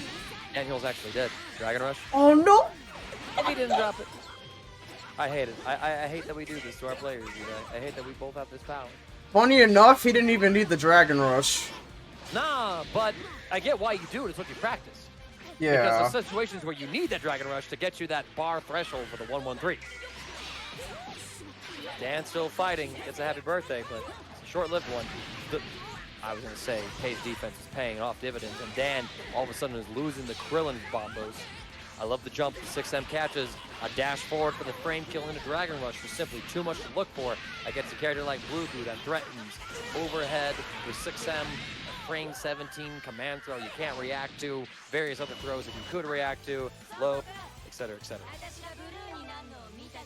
I'm expecting the switch. Yep, I knew it. Here comes Gohan. Right. Here comes Gohan. Do I not know my players? Do I not know my players? This man knows his scenes. He wants you to know his scenes the way that y'all know bum scene. Y'all know the East Coast. This man knows East and West. A man of the people. Every people. Oh, wow, what a DP. DP. He DP'd there and he had it, but he didn't have the follow-up ready. He had a JH there as Gogeta Blue to get the follow-up. Here we go, defense time. Oh, drops the combo though. Rising JM not going to quite connect and do the J2H in time. Now Dan gets some combo time. Y'all may recognize this team. This is the team that won EVO last year in the hands of Wawa. Bluku B isn't that bad. No, it's not bad. It does exactly what it needs to do. And if you prefer a faster assist as opposed to the combo and neutral utility that Bluku A assist provides, Bluku B does the job. It's also key blast and vulnerable like lab code assist. It just doesn't lock you down for 40 frames. It's side.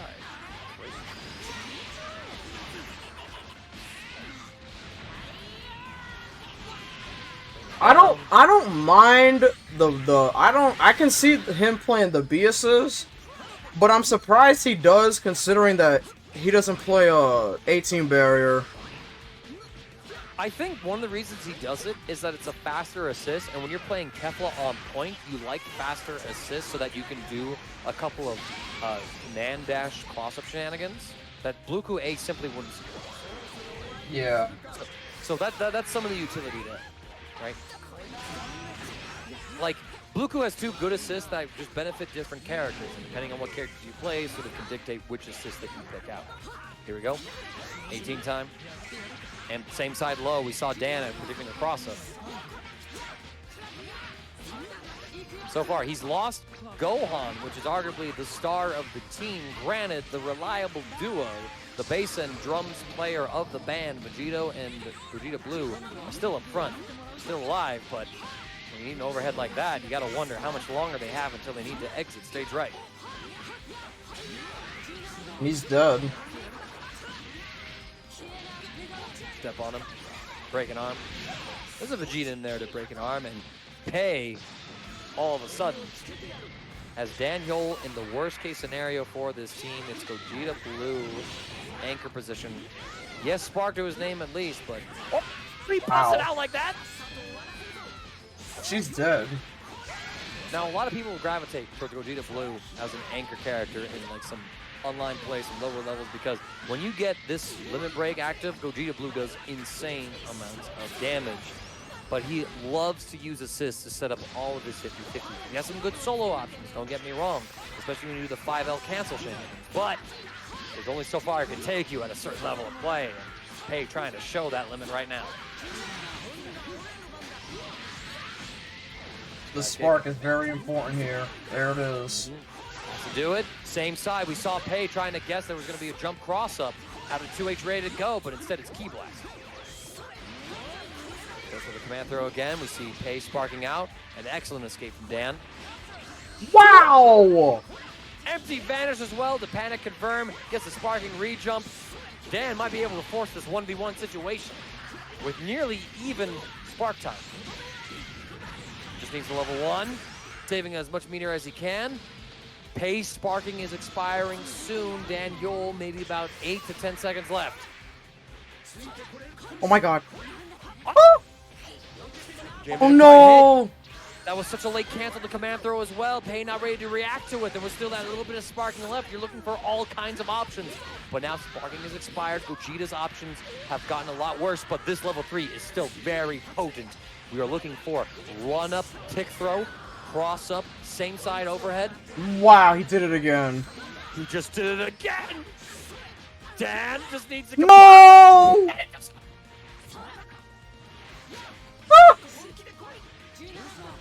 He's got to be careful. Wow! What a comeback from Daniel! Oh my lord, here I am trying to downplay Gogeta Blue, Anchor, and Dan shutting up. Shows that in a pinch, this character can do it. The command grab was cooking. That command grab did so much for him, and I think Pei is going to be looking for it this minute. But beautiful. Waiting out the upwards projectile, looking for the super dash cancel. It's something that a lot of players will usually autopilot now. In a lot of situations, it makes it harder to react and punish to. You can't just jump in, you have to look for that instead. But in return, if you do look for it, you get 2H punishes. Now Dan, full combo in the corner. One more extension here. I think with Gohan's low damage level 1, we probably don't see a kill here. It's possible. I'm lying. I am very much lying to you, friends. I even thought Dan needed to do Gogeta Blue first to set up so that Vegito could do his command throw out of the Big Bang Kamehameha, but Dan knew better than I did. This is a complete momentum swing. Yeah, well, if you make a 1v3 comeback with your point character that you're not supposed to anchor with, you're feeling yourself. Jail into Vanish, and Pei messes up the dash block. Didn't have the buffer correctly. Dan gets the re-jump. Full combo time. Smash hit, Dragon Rush for the knockdown. And we see him stay grounded. He wants to regenerate those assists. You gotta stay grounded and leave the opponent out of hit and block them for a certain amount of time, about 20 frames. You want those assists to come back, but now Pei gets the sparking combos. Goes for a reset, same side instant transmission. Wake up DP spark. Yeah, you got a spark there. He would have died. And all the defense held on for just not long enough. It was working soon, but then a 6M cracked, the same side beam blew out his Blueku's brains. But Goku doesn't have any brains to begin with. Why we see him standing here fighting. Drops his combo though, missing the shoulder. Why can you spark if DP is blocked? It's one of the many things that people want to change in this game. Because, like, if you DP, you shouldn't be able to do anything. You should just be like, oh, I DP'd, it got blocked, you know, I gotta accept my punish. Pretty much, right? That's an advantage that DP characters have that characters without that resource simply don't have. Like, what invincible reversal option do you have as a character without a DP that lets you just say, I'm going to check your pressure and then spark so I'm safe? You don't. It's a bit of an imbalance. So maybe they'll touch that one, but they've been fine. Bandai Namco has been fine with it for about 4 or 5 years. Yeah. This is the patch where they changed their mind. Vanish to escape? No, too late.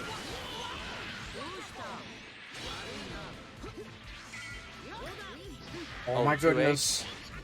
He's able to cancel though. He was ready to go down into the kick as well. Gets sniped. We're seeing this Gohan play some nooch. But 5L will catch. And I love this. Shorten the combo. Get to a quick level 6. He's not level 7 yet. But level 5 Gohan is still a problem. Quite true. Quite true. Super dash will connect. Vanish to extend. We're not going to get a kill here. However, this is Android 18. If y'all didn't know, she's still got one of the best level 3s in the game. This is left, right, 50-50. Guess for your character. And then there's even layers after that, just like Shrek's onions. Wow! Nice cross-up. And here we go again. Anchor, Gogeta Blue. We saw Dan just do this comeback against a whole team. Can he do it against a solo 18? Jail into Vanish. Staggering, threaten the late cancels. One reflect, and he just backs off. Goes for a jump DR. Puts the Jillionaire, and Mr. Pei himself stays grounded, does not jump and does not wiggle. A level 3 to secure this one out. We're going to game.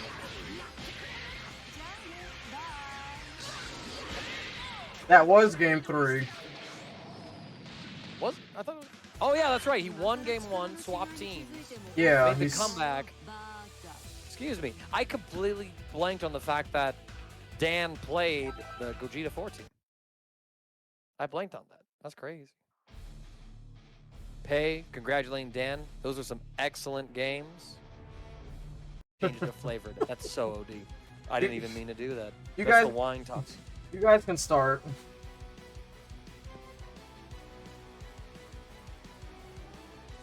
Alright, hold on. Danjo, what character and flag would you like on the top 8 graphic?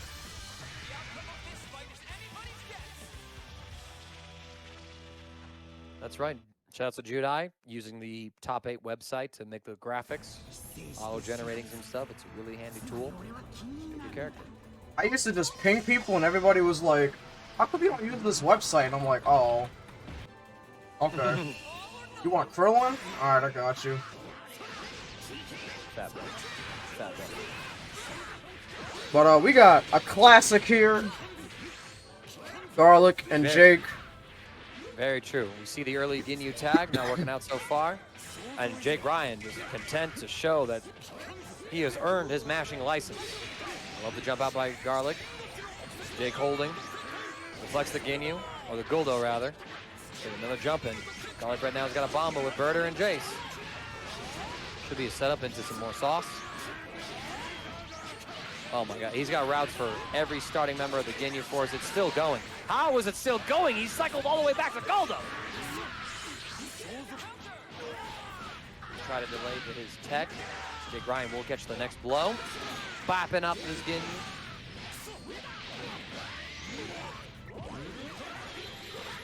Alright, level 3 here. Sparking out from Garlic. I love the 5L from Jake, just to test out. Empty vanish. Easy assist. Good tech. All right. Oh, and Mr. Sir Jake Ryan, Super Dash, is able to beat out Garlic Bread. He's ready for the side swap. Tries to jump to the ground. Just mashing it out. Get a cross up. Ginyu is dead. No body swap threats anymore. However, Garlic Bread's got 7 bars of meter to spend on Baby and Krillin. That's a scary prospect. Nice tech, though.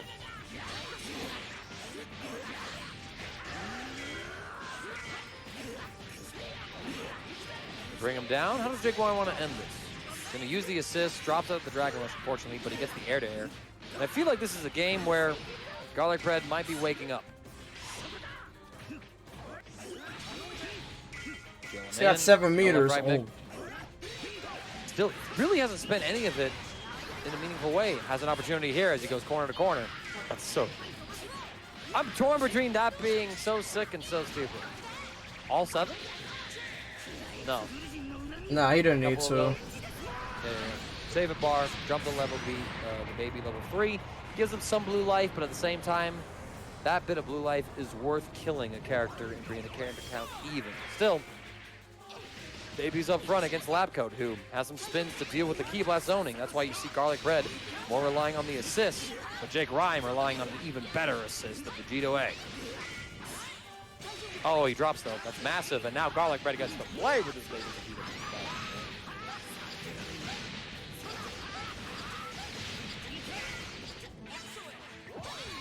Bombo. Oh! Wow.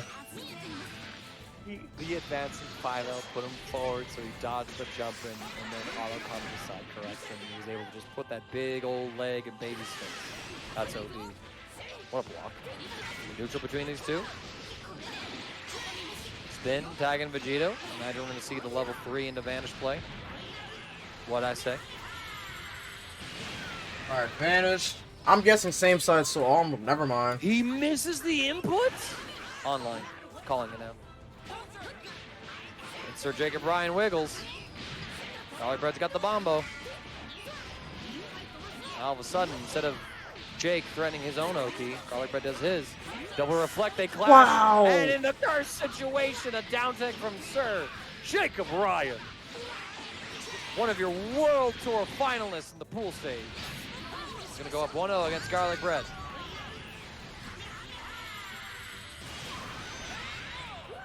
You are too young to compete in this bracket. Jake's trying to say. 1-0 so far.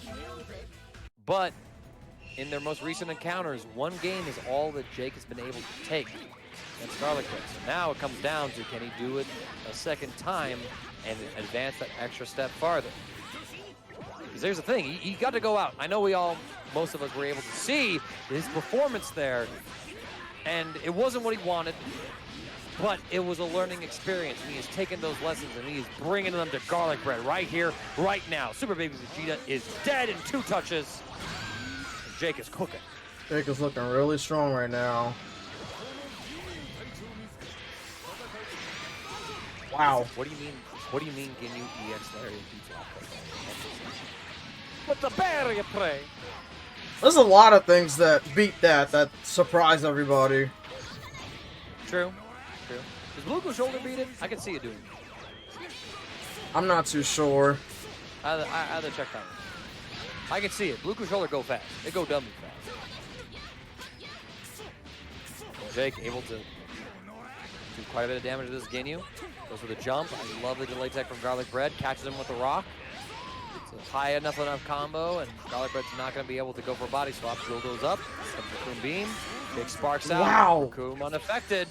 But the empty vanish. He does an IAD4 to get the punish. This allows Garlic Bread to get the empty cancel vanish, and he moves so perfectly that he catches Jake in an air-to-air. Jake's sparking is about to expire. Here comes Birder. Several reflects, too many Ginyu Force members. Stabilize with the rock. Lab coat is down. It's down to fusions versus an injured Ginyu. According to the Bluko Master Posey, ground start shoulder will beat that. Here it comes. Oh, the body swap is in effect. This is fine. You're body swapping out the Gogeta 4. Jake Ryan has the Vegito. Oh, he held down back. He didn't press the button, got hit. And Jake's like, this is fine. This is fine. I am now just Vegito anchor against Rainbow. Before and Krillin. Fine. Plus frames, one reflect, a 5M, no conversion. He delayed it. However, he gets gifted with the 5H. He drops the reach up and the micro walks forward. Garlic Bread this combo. Online things, offline. Jake Ryan had that, just like Garlic Bread had that. Sparking. I don't think this kills, but I can agree with. Wait a minute. Jake squeezing into Dragon Ball play. Jake Ryan is an intellectual. This man saw that at the World Finals in the pool stage. This man saw that there were 6 Dragon Balls available. He had 6.5 bars ready. He just whiffed Gogeta 4 DP in neutral to get the 7th ball. That's how cerebral Jake can be at times. Garlic Bread tries to get the super dash. Guard cancel vanish on vanish violence. We take a little bit of life. But he runs forward into the Kame. Garlic Bread, simple combo. Ties up the set 1-1.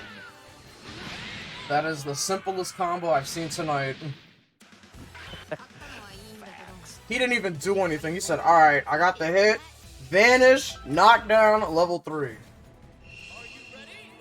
Big facts. But now we gotta see, right? Jake Ryan has come to that pinnacle that he's been with against Garlic Bread the last several times they've encountered. Can he break through that wall? Dragon Ball is a series that's all about the theme of testing your limits and pushing beyond them.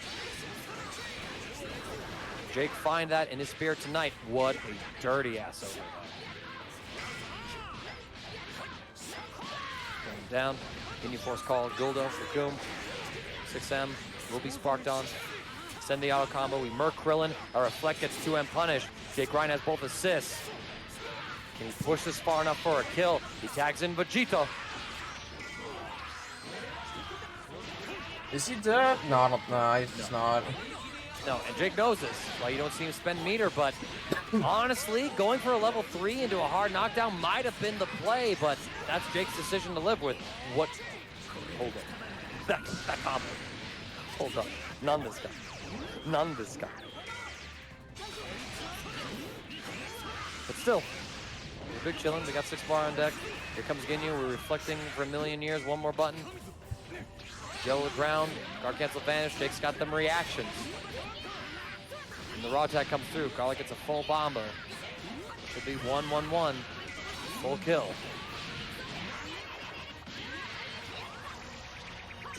Vegito dead.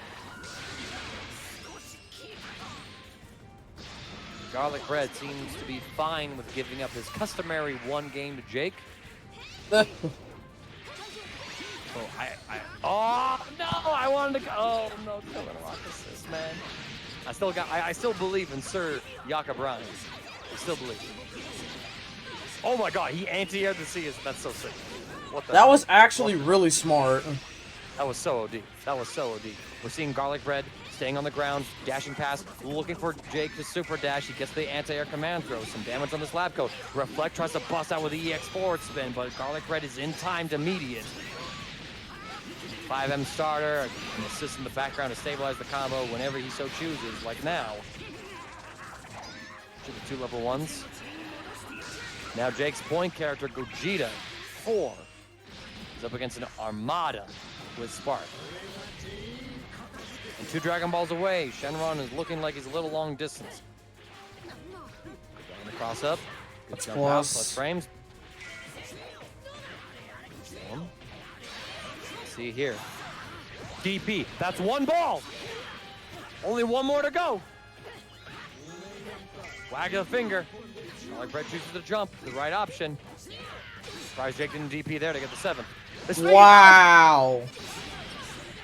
He just needs what? He just needs an outcome. He just needs, and Garlic Bread feels the pressure. He's like, no, give me my blue life back. Jake Ryan is not spinning any bar. He knows. We got it. Shenron, grant me my wish. Believe it or not, somebody has summoned Shenron in a tournament for FDA and didn't grant the wish. He gets Lab Coat back. That's massively important to this matchup, actually. The Hail Mary play that Jake wasn't able to make at the World Finals comes to fruition here. Garlic Bread, though, with advantage. Jake didn't block it, and it's a full elbow. Yo, what's up, G-Tech? Yes, I'm not lying. Hater summoned Shenron, and then didn't make the wish. It's not a slip and flex. Now Jake goes from having to make a 1v3 with Gogeta 4 to a 1v3 with Lab Coat. Granted, this is a far more reasonable prospect. Level 3. Do we bait Garlic's level 3? But we do get the low. And Garlic Bread is going to lose his baby Vegeta. Jake Ryan should be able to end this combo with a command throw to get himself a little bit of permanent life back on Lab Coat. She gets this for free. She gets to enter combos with this for free. There are characters who spend level 3s to get blue life back. That's insane. Why does she have that? Take it away. Take it away. She got the coat. Wow. The coat. Wow. Wow. The options of Jake Ryan were so clean. He gets caught though by the Kame. But Garlic Bread. I was gonna say, but he looked like a certain Krillin player in my scene going for that Dragon Rush reset.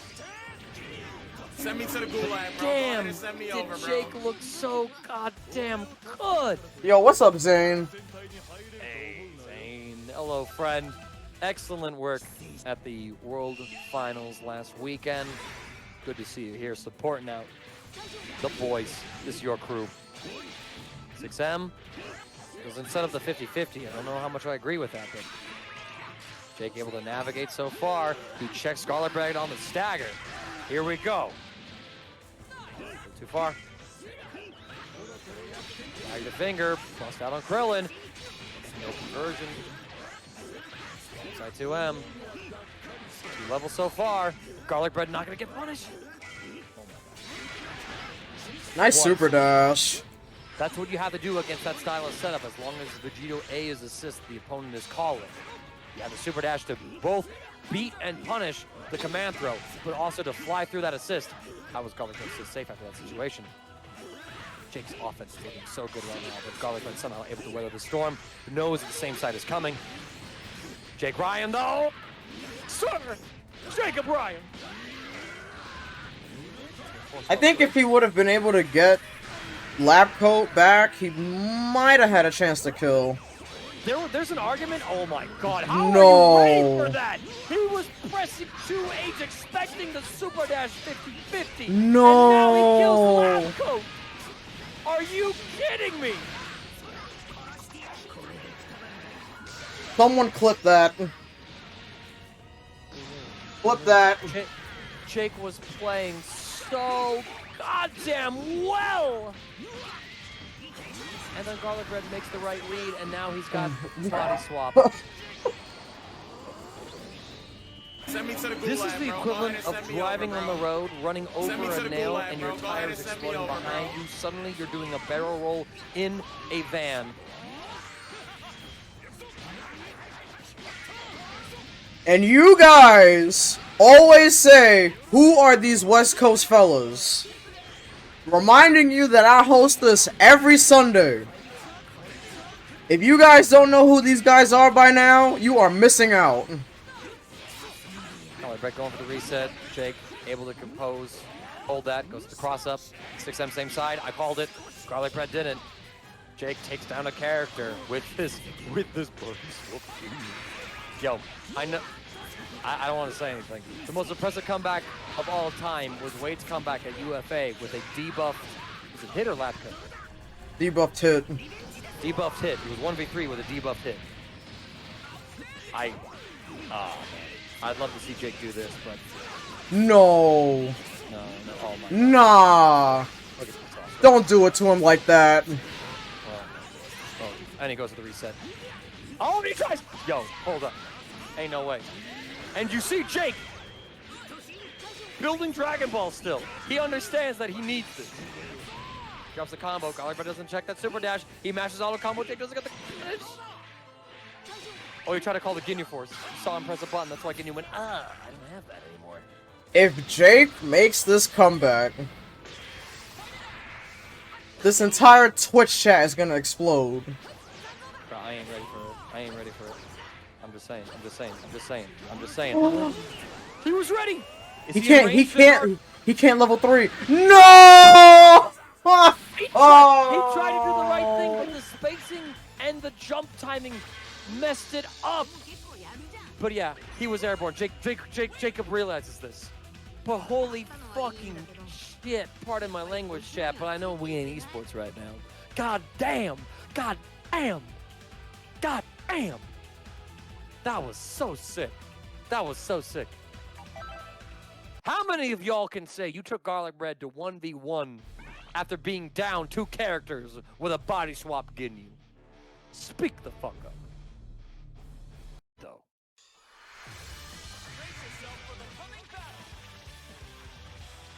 Though. Don't sleep on Pei. Pei has been beating people in this losers bracket today.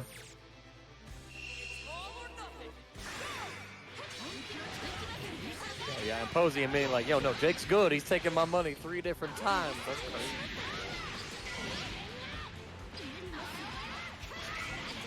I took Jake's money and then he took mine. I remember watching that Foxy Thousand sets, man. That was you and OB Assassin fell for the hustle. High key. OB Assassin beat Pred 7-6 in the first money match. Then they doubled or nothing, and Pred won 7-5. Actually, no, I called 7-5. It was 7-4, and the pop-ups were fucking toxic. I definitely fell for the hustle. Oh yeah, you did, man. Oh, here we go. Speaking of hustling. Oh, never mind. Look who's falling out. He's the hustler. Yo, Garlic, make sure you join the match arena. Yeah, we got money in there tonight, my friends. Check out that match arena right now. We had a $100 donation. Plenty of free money generated from following out the quests. Support your players tonight here at the West Coast Academy. Yeah. We got a lot of codes left, guys, so spread the match arena around. If everybody in this chat, that was ridiculous. If everybody in this chat, that was not ridiculous. If everybody in this chat did a code and a quest, we can easily double this match arena right now. It takes a few seconds, my friends. We're not asking for your money. We're asking for match arena. All you gotta do is follow Twitter accounts, Twitch accounts, download an app. Very simple things. You pick and choose your battles. We missed the mix. I think that Pei wanted an overhead. That's why we saw the 5L there. Oh! Okay. No happy birthday. No happy birthday. I'm gonna bring my cards to Combo Breaker. I'm actually gonna be in Chicago for a whole week. That week. Yo, you best bring your cards. I was heartbroken when you didn't at Frosty. Bro, I forgot. I went into... you did. I was in the Uber, and it's like 5 in the morning. I'm halfway to the airport, and I'm like, oh no. No, either way, always other opportunities. I'll and have then, my cards on me for Combo Breaker, though. And I then... play you with some Yugis. And then TSA stopped Zane for his cards. And I'm like, bro, you stopped a whole man for a Yu-Gi-Oh deck. That's so sick. That's what I'm hoping that they don't bug with me now that I've done my TSA pre-check shit. Now I'm a known traveler. I got my known traveler number and shit. So I got that quick airport access. What a JS. But the Dos Aj from Poppy's Pay had the right reads, but had the wrong spacing. Here comes the level 3 from Poppy's. Cooking this game. If this was me, I would run up to him. But that's not me. See, I would have also done that, but I thought Pay would be aware of it. But that works also. That does work. Very simple. Poppies of January. I told you all before, Poppies hasn't won a set against Pay. They're up 1-0. The future is now. What do we write now?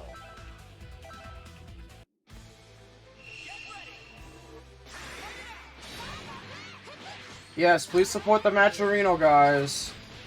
There's enough of people in here for codes, quests, and everything. I appreciate all the follows. Hold up. Did Poppies of January just get their pink square for beating Pay that last game? That's that little mid-tournament buff, like, oh shit, I just got a pink square. I think I play like this. Here we go. Full Bombu. Take him up into the sky. Bring him back down. Get A assist for some Oki. Now the sparking is forced. And oh my god, that super dash was exquisitely timed. Punishing that Beyblade. Also, a Does fun... Bonesy has taken seating requests for Bones' birthday bash in chat. I burned out all my money these last 3 weekends. I can't make it out, but I'm going to love and support each and every one of y'all when I can. I got to do some bartending. But, so, interesting tidbit. It's off topic, but I am 8 followers away, actually 7, from 3,000 Holy shit. on Twitch. So let's see if we can make that happen tonight. Let everybody know what we got going on. Y'all, if you ain't following this man, you are fucking up. Dead ass. Dead ass. Looking through. Okay, I don't see a... Oh my god. Judai, you need 6 more followers. I have done you a disservice this entire time. I am fixing that right now. We need 6 more followers to get this man up to 3K followers. If you are enjoying the West Coast Dragon Ball FighterZ scene action on your screens, support your TOs. Get that shit in the bag. Let's go. Pay up a character. Spark expended on both sides. We are the potential unleashed with no Gohans in sight up against a Princess and Devil's Castle. Shouts to Dragon Ball, the OG series. And Posey, you ain't lying. It's more about the schedule. I've certainly had to tell people that. It's more about a skill range than exact seed. Because like your top 4, top 8, that's like, these guys could win a tournament. It really comes down to who you're trying to dodge and scheduling compared to other games. As a TO, I understand. But the only other game there is Marvel. And like, some people are playing both, but it's not a lot. Yeah. Is there really only 2 games for this Bums Birthday Bash? I thought it was 1. Well, it was just Dragon Ball, but then Marvel got announced at EVO, so he added Marvel to the bash. Nice. Okay, I see it. Oh, you know what I'm thinking? I'm not thinking of his birthday bash. I'm thinking of Heat Wave. Because he did several games with Heat Wave. Yeah, he did 5. Yeah. I had it back there. VR, Poppy's getting caught out. Insane. I don't know, man. They gotta look at that. I don't know. Also true, Posey. Talk to him. Also true. Talk to him, Posey. Let him know. Like, listen, man. Wawa ain't coming out. Oh, Jake already saying some stuff. Yo, I love the West Coast, East Coast banner stuff. Y'all missed a hype money match between Lekovich and It's Kite. Shout out to It's Kite in the chat. He said his piece there. I don't need to repeat it. And that man secured some bags. Is he dead? Oh yeah, he's dead. Sayonara. 1-1. I told y'all, don't sleep on Pay.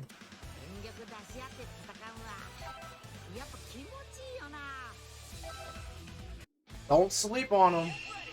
Is 1-1, and again, in the 3 times that Poppy Jan and Pay have played on Star GG brackets, Poppy Jan only took 1 game, and that was at the most recent encounter at the Best of the West number 4, IGL. So he's tied that record. Can he pass that limit? and go up to top 3. That reflect autocorrected. That's so silly. But that Belzace was even silly. Oh! We got TODs. We got both assists. We got both assists. We got the corner. We had a bar to start with. Lap coat? No. Oh, no, we're just doing damage this lap coat. There might have been a way to extend with that Android 18 assist tag in the back, build the extra bar 113. That might have been enough, but Pei does what they were ready for. I love the super jump right from JL.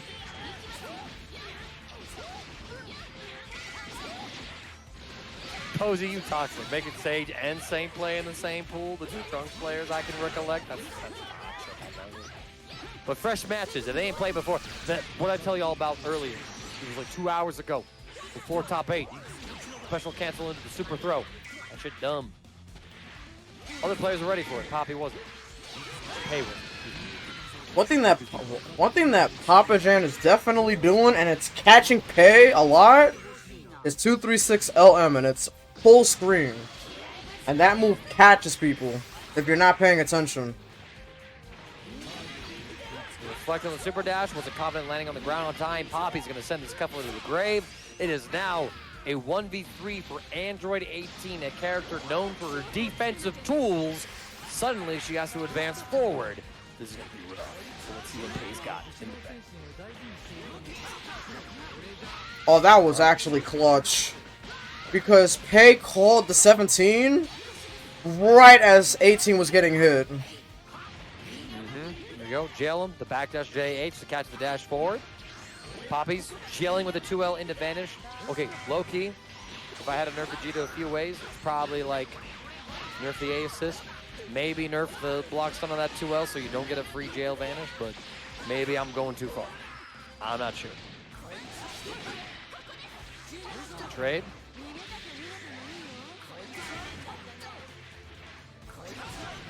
And again, Pei, he's trying to get these 17 summons out, but Poppy seems to just be able to intercept every single time in that neutral situation. Oh, what a grab. That was sick. Now we're forcing the strong point of Android 18, that level 3. It's time to guess for character here. Left or right, and even then you got more layers to it. Same side low, what a block by Poppy's. No 2H. Versace, 6-7 whiffs, but we saw Pei stand up. Super Dash is gonna beat up Poppy's. Dragon Rush to keep it simple. Here's the level 3. Pei's got 1 character down. There's still 2 more to go. Doable, but man, will it be hard. The hardest of steel is forged under the hottest pressure. Let's see how Pei cracks. We'll block the raw tag.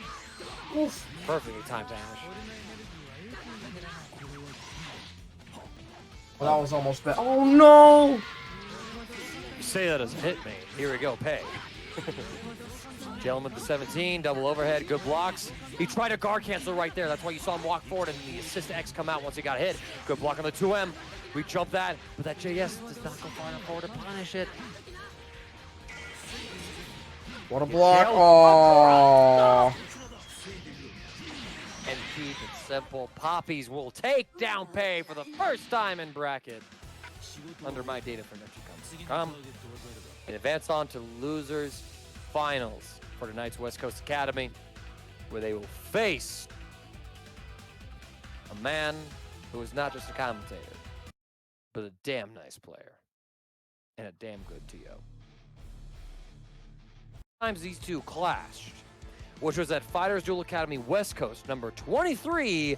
Poppy won both of their sets, not only resetting the bracket against Jake, but then beating Jake. That's where their 2 wins came from. Let's see if Jake changed his name to Weed Goku. That's so OD. God damn it, Jake. I love you so goddamn. Here we go, friends. Sir Jacob Sheridan, Poppy's of January. Losers final. This is a best of 5. Put your damn money down. Slap it in the match arena. Also, guys, real quick, if you guys are enjoying what you see, don't forget you guys can follow the stream, follow the socials, Subscribe to the Twitch, and if you're feeling extra generous, you can donate to me. My current donation goal is for Combo Breaker, and I appreciate all of you guys tuning in. Oh, that was a sick EX lariat, going through the hit A assist, catching this lap coat. Now he can build an easy 4K bit of damage. One more punch for the road. A level 1-1 should do the trick here. And yes, Finesse, he really did die for that. That's crazy. If I had one nerf for Gogeta 4 in the next patch, it's just the scaling on that EX move. I love the utility it offers. It shouldn't do that much damage for the utility it has. That is my opinion. But Sir Jacob Ryan cooking right now. I know y'all, if you follow this man on Twitter, you see that this man cooks at home. He's got some excellent homemade meals. And so far, tonight's recipe involves about 2 cups of poppies of January.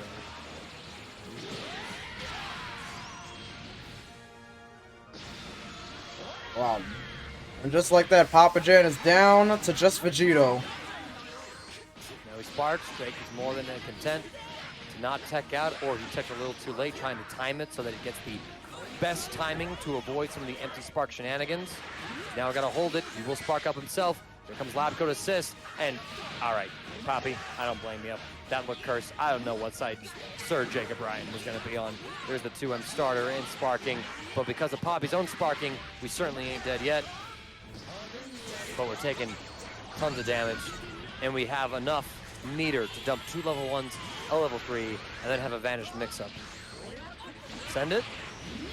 We don't. All right, game 1, handedly in Jake Ryan's favor. Not dropping a single character. And I like this. Return to ring room. Either applying a little ice to the bruise, or possibly even a team switch up. Poppies will back out. What are we gonna see? What are we gonna see?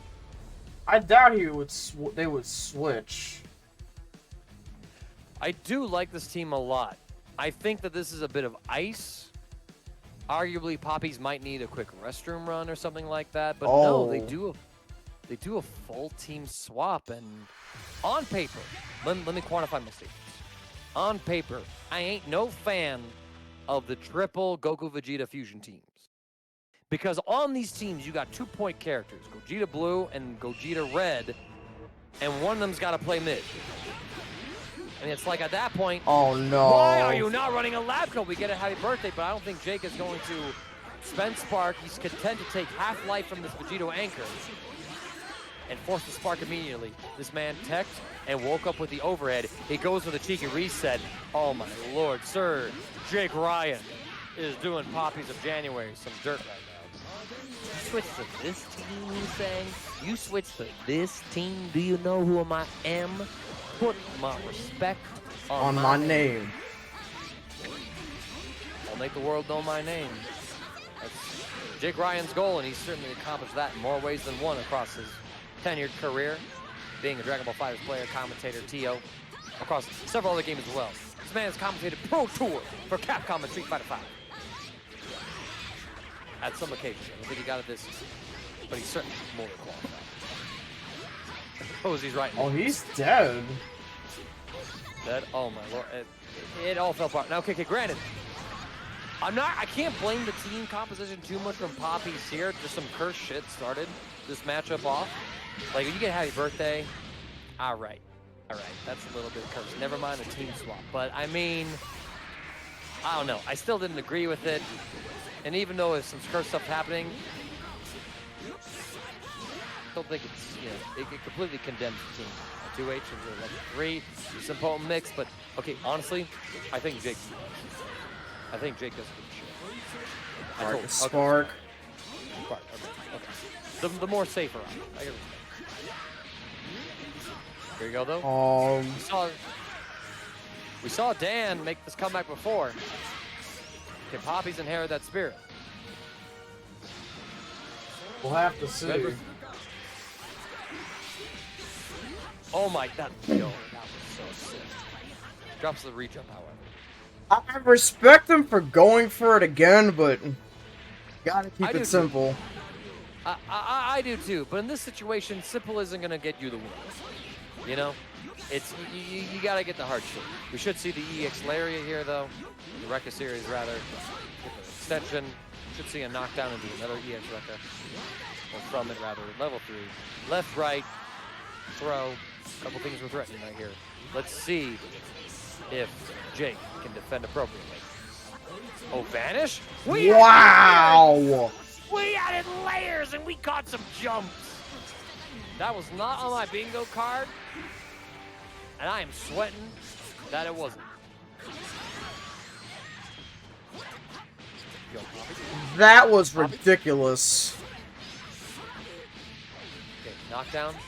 You see him staying grounded too. He doesn't want to mess with the idea that Jake can my uptech and then go for God. anti-air. Oh no, no! Was that a misinput or was that the cheekiest reset known to man? Jake says, listen, man, I am dairy free. Get that cheese out of here. Why did he do that? I don't know. But Jake was not caught off guard. He was ready for that situation, regardless of an intentional reset or drop. He held the right tech, called him out. That's the mental fortitude. Why did he do that? And Jake says, you will never hit me with a virtual Allen. And this time, what do you mean he gets 2 happy birthdays in a row? And the second time he says, hold my spark, fam. Here comes Labcoat, the ultimate happy birthday stabilizer. And now Vegito, Blue falls out. No, he And didn't. then magically went back in. Labcoat is dumb. Labcoat is stupid. Seriously. One of the main reasons I say nerf this character's backside hitboxes on her spins is that it is too versatile and useful of a happy birthday tool. Granted, it didn't have a factor in that particular case. But why? She does everything so well. Why play a character with a lockdown assist like Yamcha? Why play Gotenks? Why play anybody when this character is strutting about in them heels? Jake doesn't even do the level 1. He doesn't even kill his blue Gogeta. So basically what happened is that Vegito fell out, but he...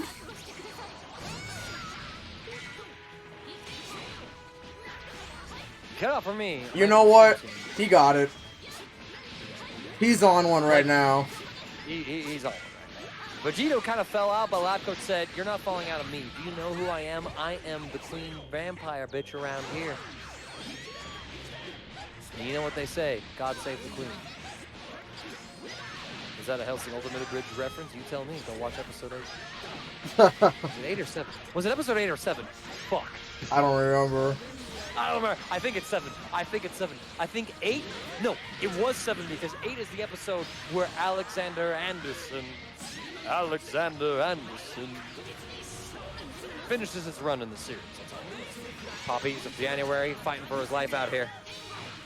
Oh, my man Alucard with the huge raid. I greatly appreciate it.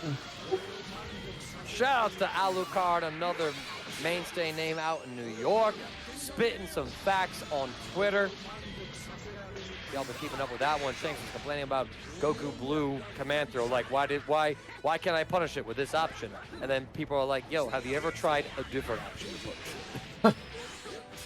That's crazy.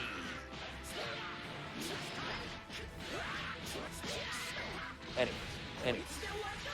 Love all of y'all. All right. Hope Alucard's Majin Buu quest is going good. Here we go. Comeback attempt number 2. This time it's with the red Gogeta 4. Gogeta Blue couldn't do it. Does it take a monkey to do a god's work?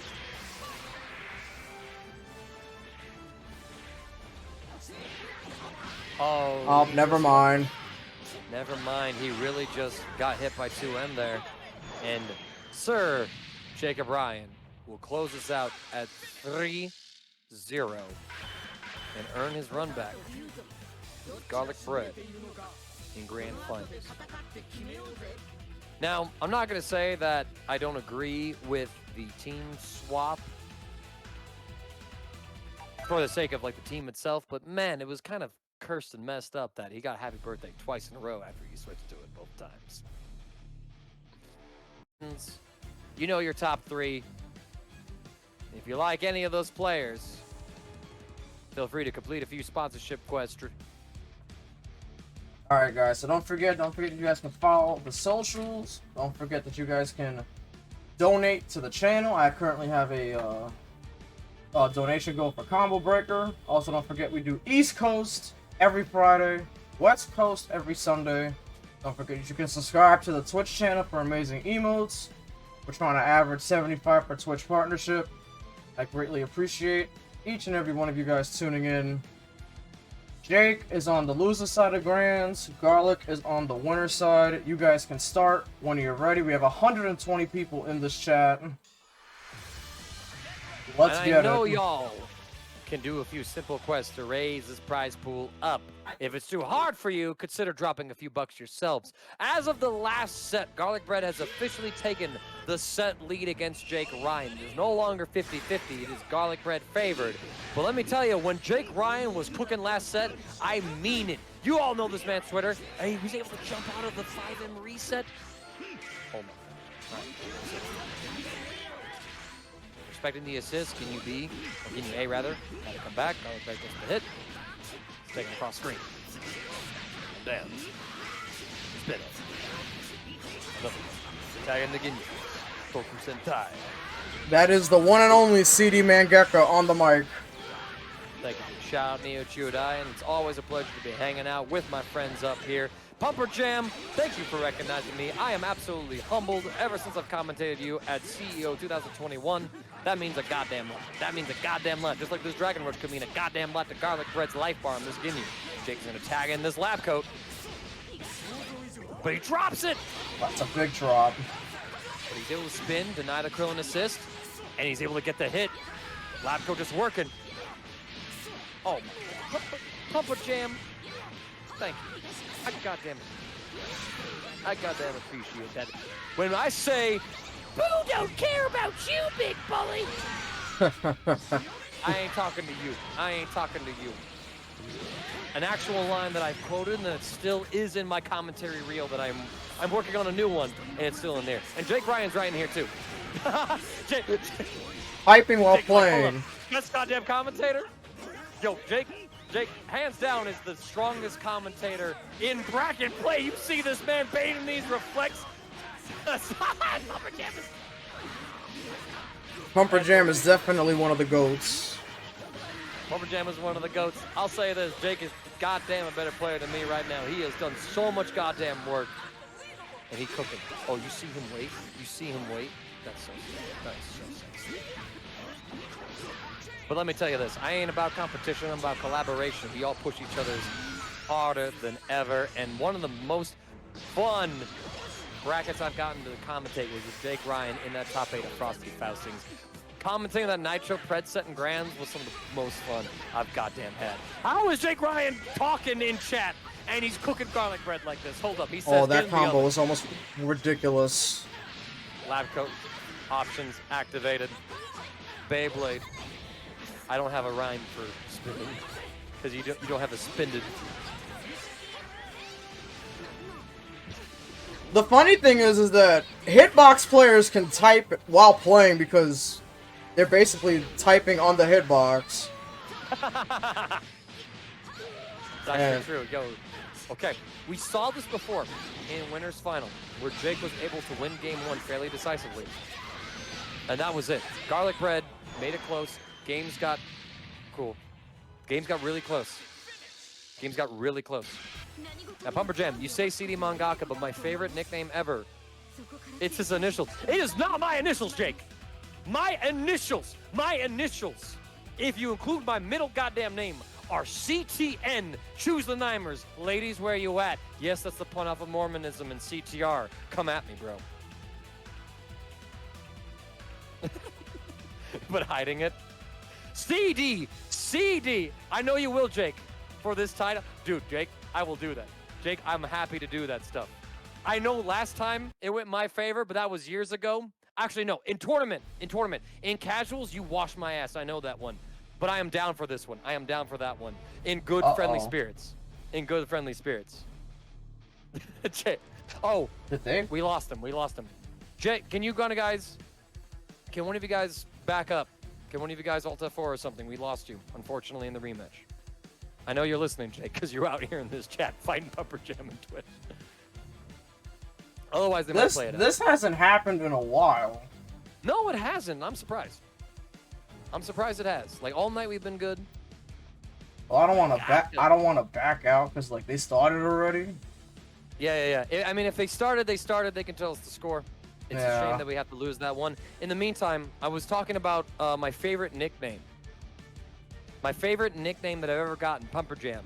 It was from Royale. Shout-outs to Texas. I'm going to work and see that man at Texas Showdown this year again. Royale, we did this Colorado versus Texas Dragon Ball Z exhibition match, right? I was the title card fight up against Nolly, and I 7-0'd.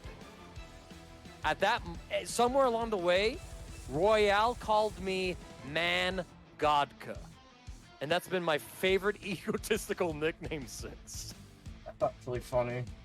That's so goddamn funny. I mean, this man spit a bar, and I was like, hold up.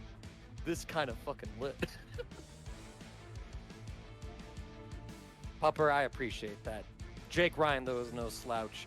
Me, I love working with Jake. I love make no mistake, too, my friends. I have benefited from Jake's nepotism so goddamn much. So goddamn much.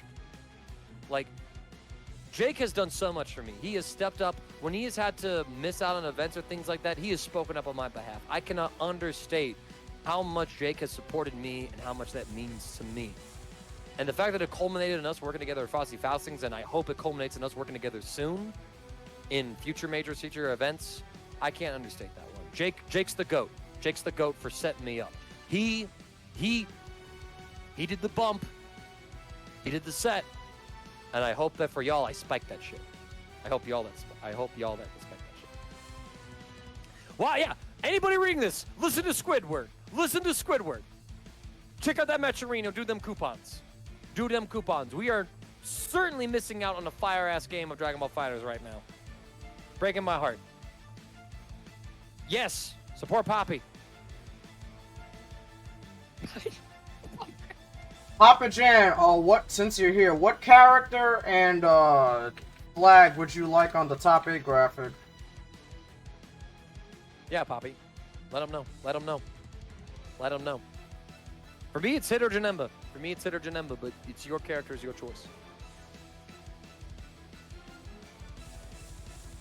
They're either playing a long game, or I think it's long. Or they just don't know that we got kicked out. Well, no, I think it's a long game. I know Jake's paying attention in one way or another. And with how the last couple of games have gone between these two, that's the thing. Like, I know Garlic Bread won 3-1, but those sets were mad close. I mean, for God's sake, Sir Jacob Ryan almost did a 1v3 with a body swap Ginyu. That's insane.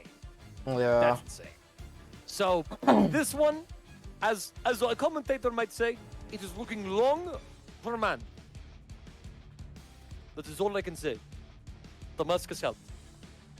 Shoutouts to the man, the myth, legend himself. He's done so much for the Dragon Ball FighterZ community as a whole, especially for the European scene with his Wanted series, which is currently in its off season. Well, I love mangaka too.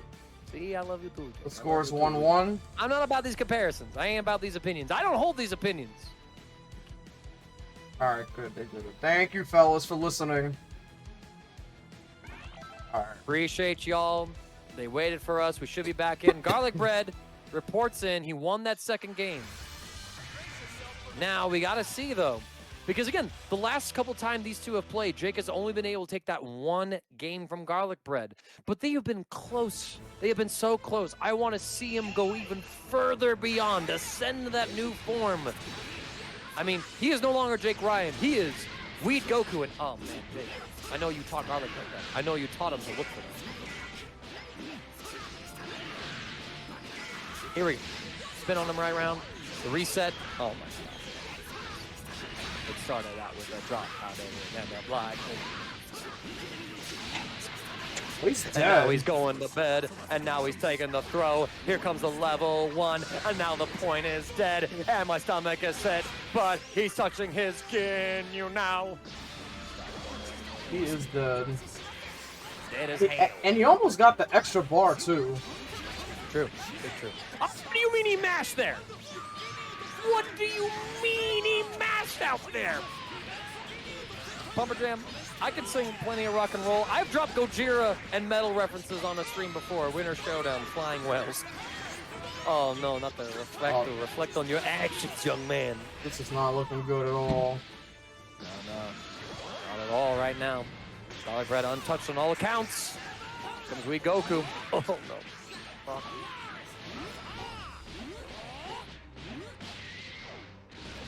If I may say, it's looking kind of perfect out there.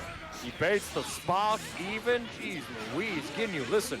I didn't expect this much when I invited you to my cell games. But you are certainly performing, and I don't mean just in a breakdown sense.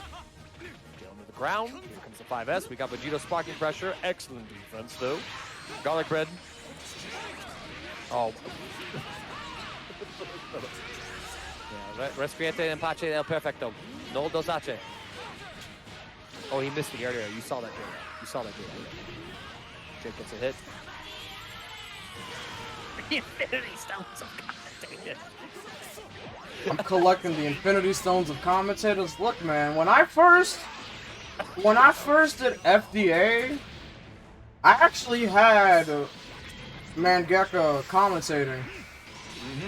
But then when the laptop started getting worse, I couldn't do the screen share. Oh, he's being disrespectful. Oh, yeah, I know this clip. I know this Twitter clip. I've seen this Twitter clip. And he wants to recreate it on Sir Jacob Ryan. Oh, and that's illegal. He'll take the hit. Garlic Bread up 2-1. Only losing Ginyu. But yeah, the point of the story was that my laptop, I couldn't have a browser page open while doing these tournaments. That's how bad it was. I couldn't do that. I couldn't screen share. I couldn't do anything. But you know, the community came together, got me a PC. Huge shout-outs to that community for doing that, too. We had something similar with one of the stream producers out here in Colorado. We raised like $2,500 for him to get a monster of PC rig, and I'm so happy that that's happened for you, too, to let you get the production value and everything that you want for these events. That's good shit. Comes Garlic Bread. We're going to add his own horns to the Satan Duel. And, like, I try to do everything the best I can for you guys.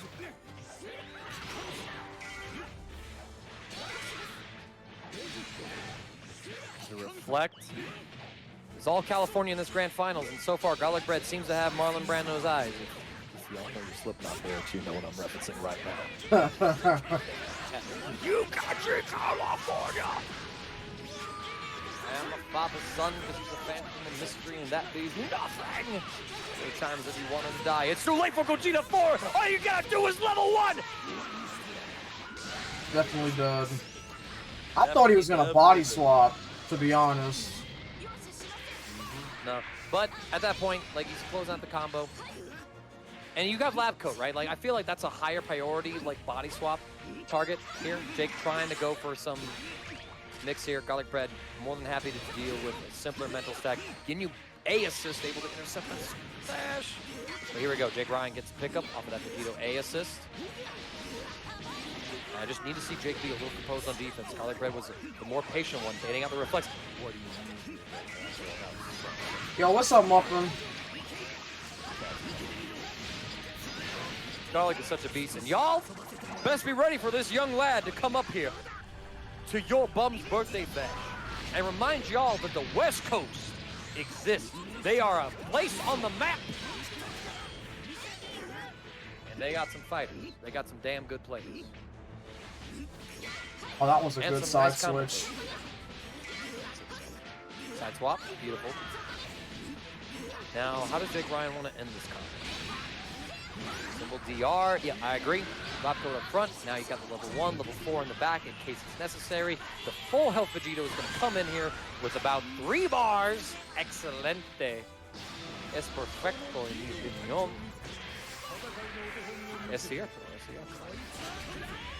Now, what do you mean he activated 5? Yep. We got the hit. All right, it's big. Ryan's got a little bit of the cook with right now. But still, as long as Ginyu is on the screen, there is always a threat of the next touch ending in the body slap. You got two high-value targets here, Vegito and Malcolm. So Jake has to play this absolutely clean, and so far he does! I'm actually shocked he didn't spark. Same, but I feel like Garlic Bread is like, if I block this with Ginyu, I can use my Spark and Body Swap. If I don't, I have Krillin with 7 bars and Spark to make this 1v2 comeback, and I feel like that's a safe enough bet. Yeah. I feel like it's a good bet.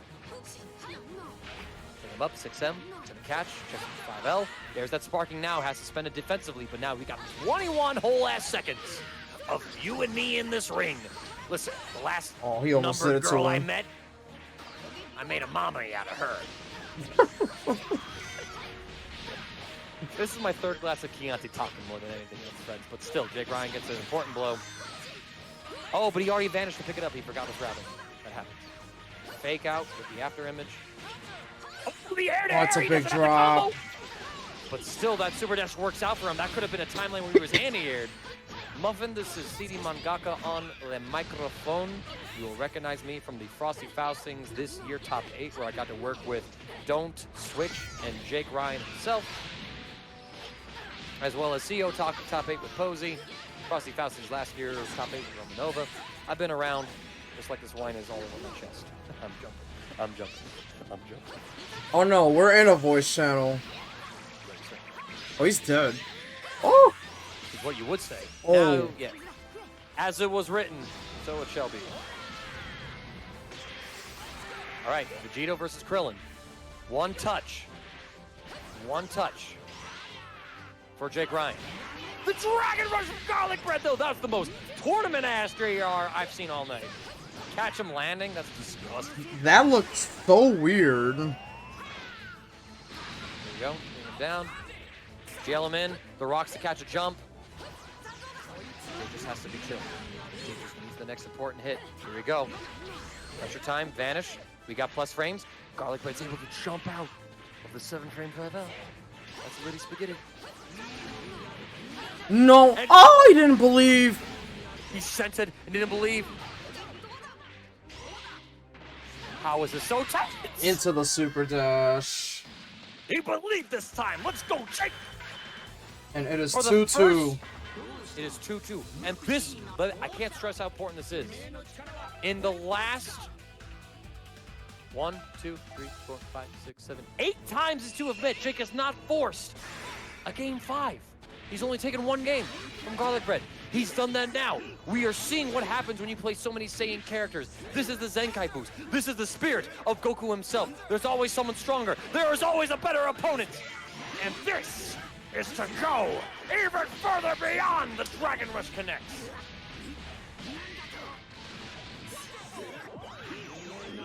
You're not frustrated, Fetty. Oh, but there's the mash out. Colin out the levels up. Bring him down, spin on him. Get a nice little reset. Oh, wow. What? I was expecting the 2H, but he called the rocks instead. Through, land with Ginyu, Guldo, Uh-oh. and there it is, the high priority body swap on the lab coat. It's massive. Vegeta forward lost his 50-50 setups. But we got the Vegito A assist, and Jake Ryan is looking to say, listen, if I don't have lab coat, you can. Okay. We're going to see him do the level 3 with Ginyu. This is a hard knockdown. Sparking out from Garlic Bread. That's massively important. Jake's still holding on to his. He actually can't do the level 3 with Ginyu. Yeah, he can't do the Toku Sentai. He can't call the Ginyu Force, though. That's the only one he has. But you also notice, too, that Jake didn't swap out another character. He's like, listen, I'm going to make this Ginyu do as much work as he is able to. Somehow Garlic Bread got hit by that. And, I mean, why would you get hit? So that's why you see Jake Ryan going for that 5H. Go. Nice reflect. And he catches a... This is massive. This is huge. Yo, dead ass. I know it's 3 characters to 2, but the game is actually even. But with how Jake's playing it, he's actually ahead. Yeah. He's ahead because he has Spark.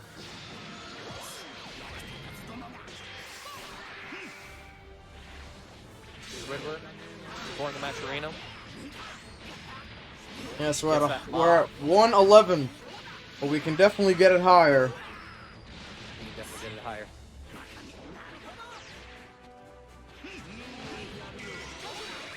Missing it. The Krillin Rock connects, and that's the pick up the Garlic Bread needed to get this matchup into the swing. He spent his body swap. He spent his spark. He is down on so many resources. However, he's still very much in this game. He's setting up some Ki Blast Oki. Jake will now spend his own spark. True string him here. We are looking for that level 3. We tapped him in the overhead. We weren't ready to convert it. Beautiful jumps, but the cross-up finally. Too much mental stack. Sir Jake Ryan forces Garlic Bread down to this Krillin anchor. It's a 1v3 boat. If that Ginyu's the last one to come out, I'm sweat. But the 2M, the Dosem, the re-jumps as well. At this point, we've seen this drop so many times tonight. But in this crucial moment where Jake Ryan might possibly take his first set from Garlic Bread in 8 tournament matches. I told you guys, West Coast every Sunday. Oh. The 5M, they trade with the assist. He's not able to convert though because they traded. Just wait. Oh, did he get hit? No, he didn't get hit. He can't do nothing. No, the Kame, oh! He was able to get the Kame. Oh, that was so smart. He says, listen, I'm not going to be able to kill. But Jake says, see you made your last mistake, young man. Hold standing here. In the corner now, there's no mixing Vegito. Not just yet. You see the 5M that chase the backdash, but Jacob's own 5M is not going to get the combo. He misrouted. If he's going to throw 5M there, you got to throw 5S so you can option select just in case Garlic Bread jumps. He goes for a cheeky reset. Jake's holding all 3 characters alive. Sides. Same side overhead. Good block. Oh my! Snowbird! Jake Ryan resets the bracket, takes his first set from Garlic Bread in 8 total sets. There's no way he baited out Solo Flare like that.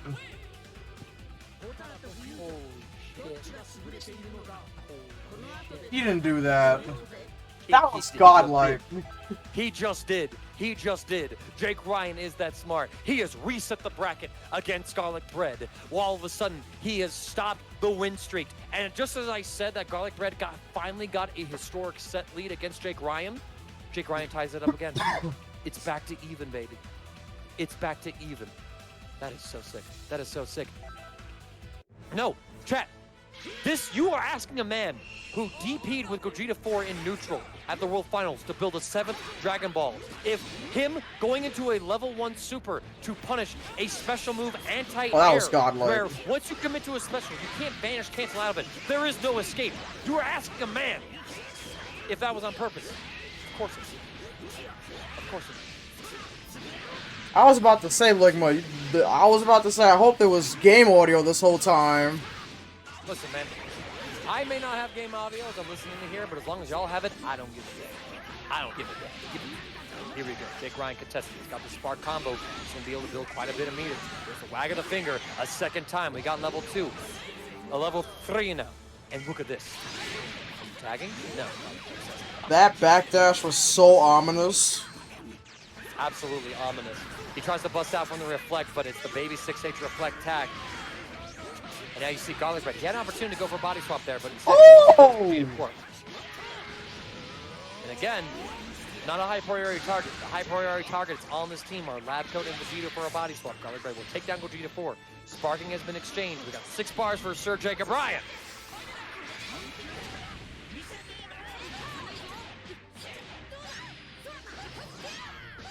Yes. Oh, that's ridiculous.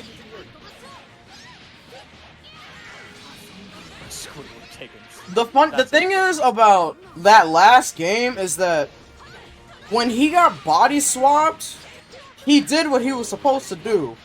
He put Ginyu in the back, and he had Gogeta and Vegito focus with the Ginyu assist.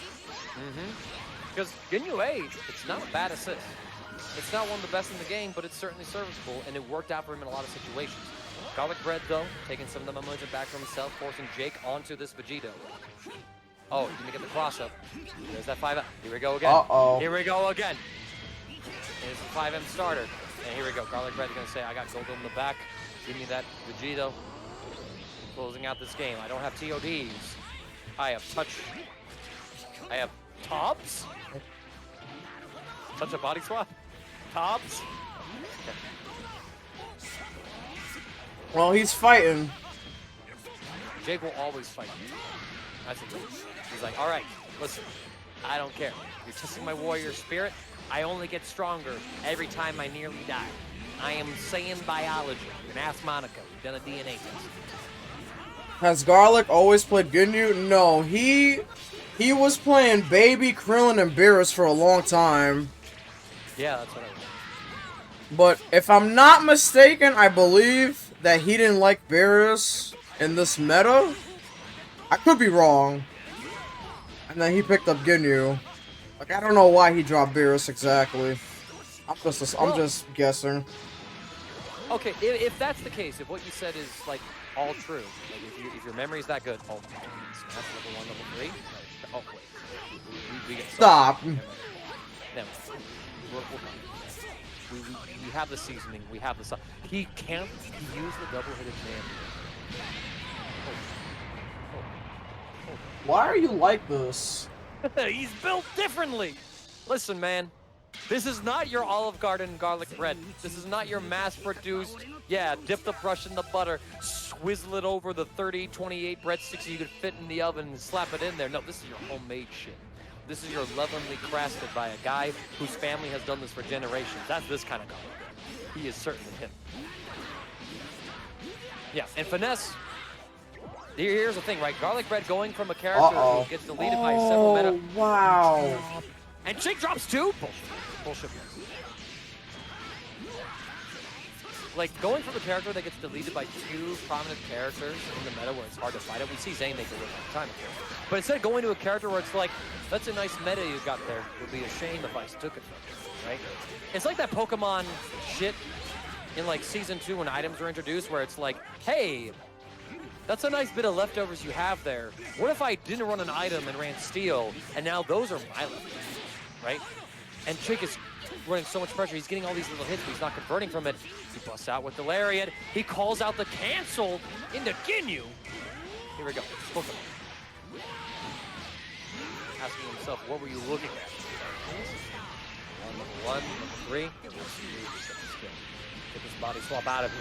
Jake says, my team stays together. Ohana means family. Ohana means Ginyu, guys.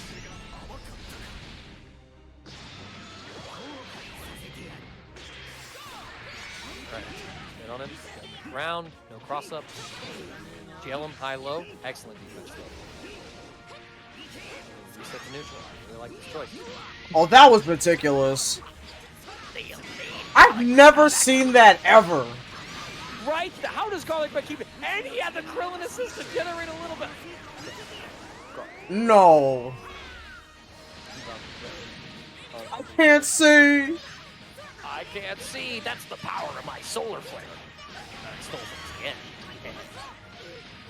This is my dub Krillin as opposed to my Team 4-star bridge Krillin. 1, 2, 3, and a 4. 5 coats down. Got the fusions.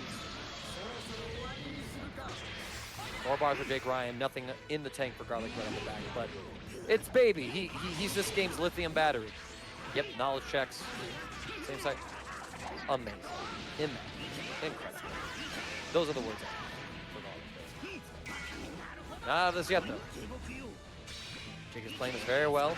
Waiting out the assist call. Here comes Griller time! Pick him up. This is actually a huge part of the match right now. Jake has to defend against this Krillin. Baby assist is regenerating. The reflect doesn't get punished. And you see Jake, he's just holding back. He was walking back into that corner.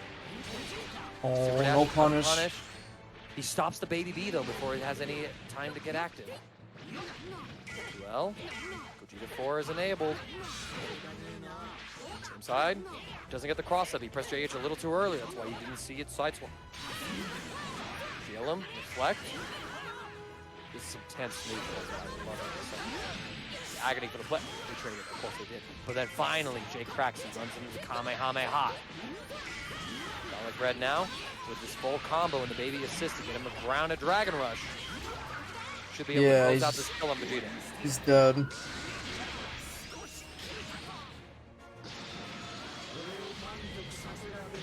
Now it's Gogeta 4. Gogeta 4, 7 bars, and we are 3 Dragon Balls away from a Shenron summon. I don't think Jake Ryan plays for that win condition. He's looking for Garlic Bread to make a mistake in neutral. And there it is. It's not a mistake in neutral, but it's a mistake on defense. The 5H starter will get him a combo. Jake's gonna extend this as far as he can. Oh, he vanished already. No. It's a subtle misrouting. Same side overhead, plus frames.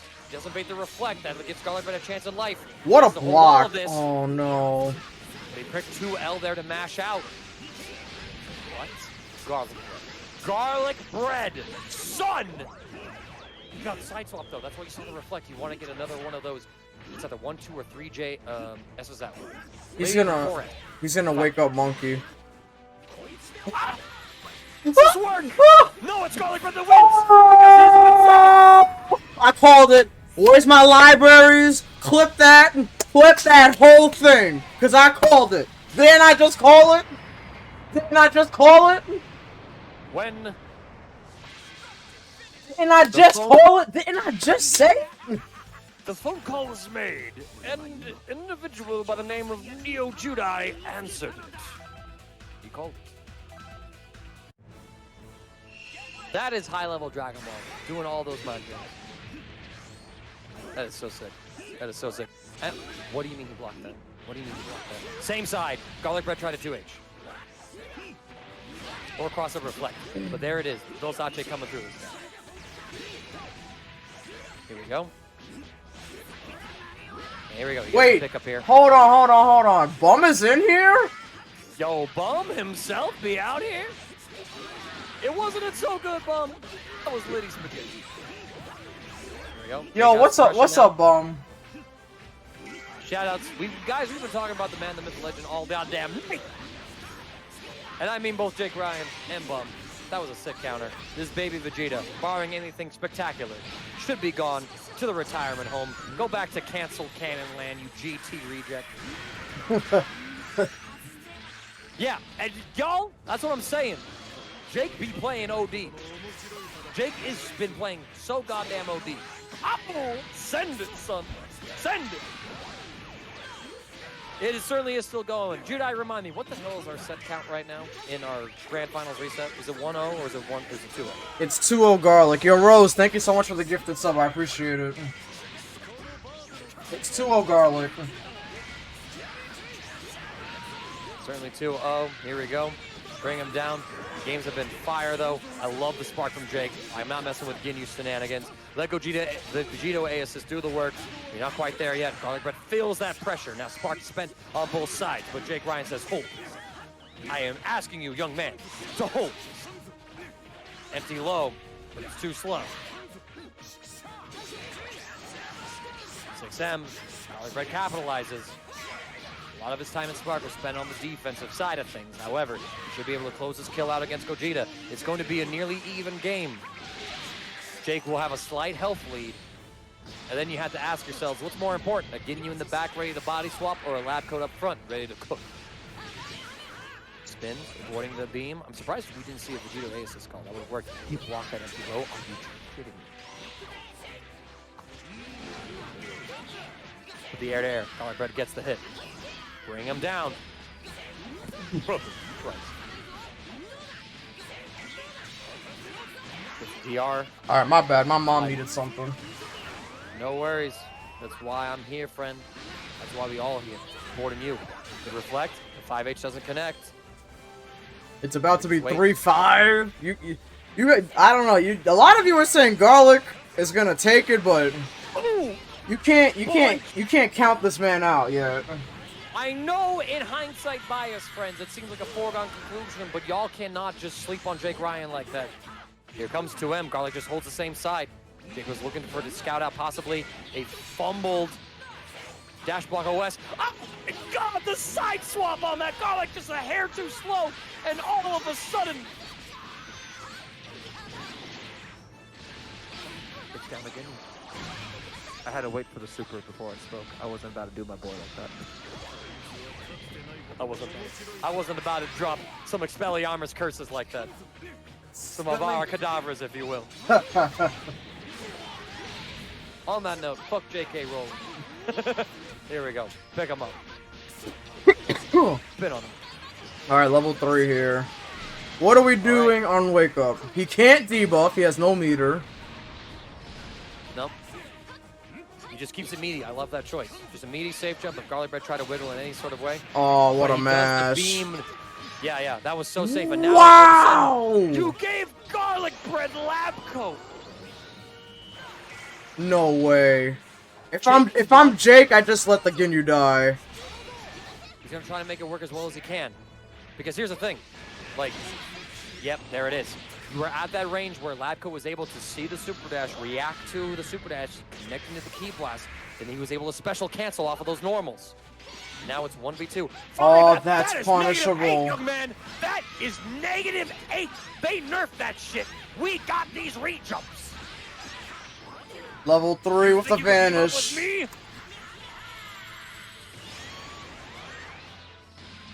No, don't go for the level 4. It's Oh! your friends. Jake Ryan keeps himself alive. It's 1-2. It's not over, boys. It's not over yet. This is not over yet. Jake's ascending. He's tapping his Super Saiyan 3. He's trying to unlock that Super Saiyan God. And here we go. Picking these up. Down. Pressure time. We don't have left-right mix with his lap code assist. We do get caught by the Ki Blast. Here comes Ginyu. We are now in the corner. It's a full Bombo time. That's the synergy of this team. Down, Guldo, Raccoon, the beam, jail him, it's an overhead, here comes Krillin. Jake says enough of this. Absolutely enough of this. He's able to contest the mash after that reflect on the Vegito A assist. Here we go. Pick him up, this is some big damage. That's right, everyone do the match arena if you're enjoying this, and that's a happy boo-boo! Garlic Bread doesn't spend Spark. He's got the tag though. Oh, I think they dropped. Lab code falls out. Lab code falls out. He doesn't spend any more.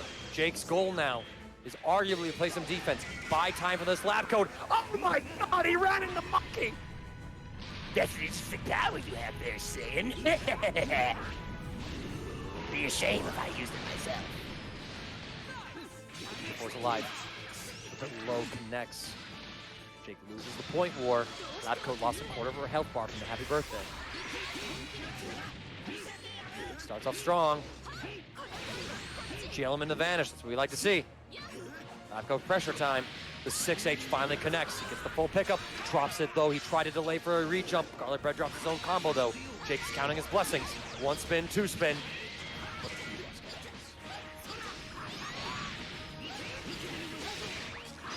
Spin. Pick him up. Grab him. Chuck him. Ginyu tag. Oh, I like that. I like this a lot too. Oh, Jake just no. Low. He doesn't look for the low. Ginyu's up front. 5.5 bars on deck at Spark. You know that if Jake Ryan gets hit a single time, it's a body swap. That being said, Guldo's gone now. Garlic Bread has to cycle through the entire Ginyu cast to get that option back. Jake Ryan gets an important pickup here. He chucks Garlic Bread down. Level 3 and level 4 in the back pocket if necessary. There's no more body swap threat. Jake is 1 hour behind. Shoutouts to Daylight Savings.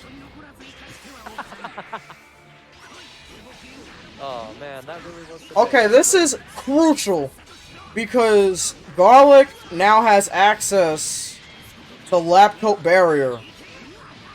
True. He's So- got access to the lap code assist, and all of them are pretty good. Like, you don't pick any of the other ones because A is that good, but when you're baby Vegeta, all of a sudden you got Barrier, you got Spin, and you got the Beam Z assist. Important. Garlic playing Marvel, Jake playing Cross Tag, that's what he... Jake super dashes, backs off. This is still doable. Is it hard? Absolutely, but I wasn't telling you what the difficulty was. There we go. Playing this super slow. Looking for any sort of mistake. Plenty of split finger shots. He gets a combo and a massively important reset. Here comes the combo. He goes for the reach up again. He will nail it once more. Level 3. He's gonna bait out the Spark with Sword, I think. Goes for 5H. Woo! Solar Flare, Jake jumps. He's able to escape. Excellent. He's able to come back in as well. But because of his empty vanish, Garlic Bread wasn't punished. Oh no, punish! Soon enough, though. No! The he waits for that vanish play. Garlic Bread just needs to finish this combo. He just needs to finish cooking. Baby B, Dragon Rush, that is it. Garlic Bread is tonight's champion. But make no mistake, friends. Jacob Sherrod Ryan, or Ryan Sherrod. I don't know where the Ryan comes from, but he showed that he is always improving, he's always learning. He lost 8 sets in a row to Garlic Bread, 3-1 at best. At best, a lot of those were no games for Jake. He finally took a set from Garlic Bread though, tonight, and that's massively important. He's not just a commentator, he's a California TO who has kept the Dragon Ball Fighter scene active and alive for the last several years, and he is a goddamn great player.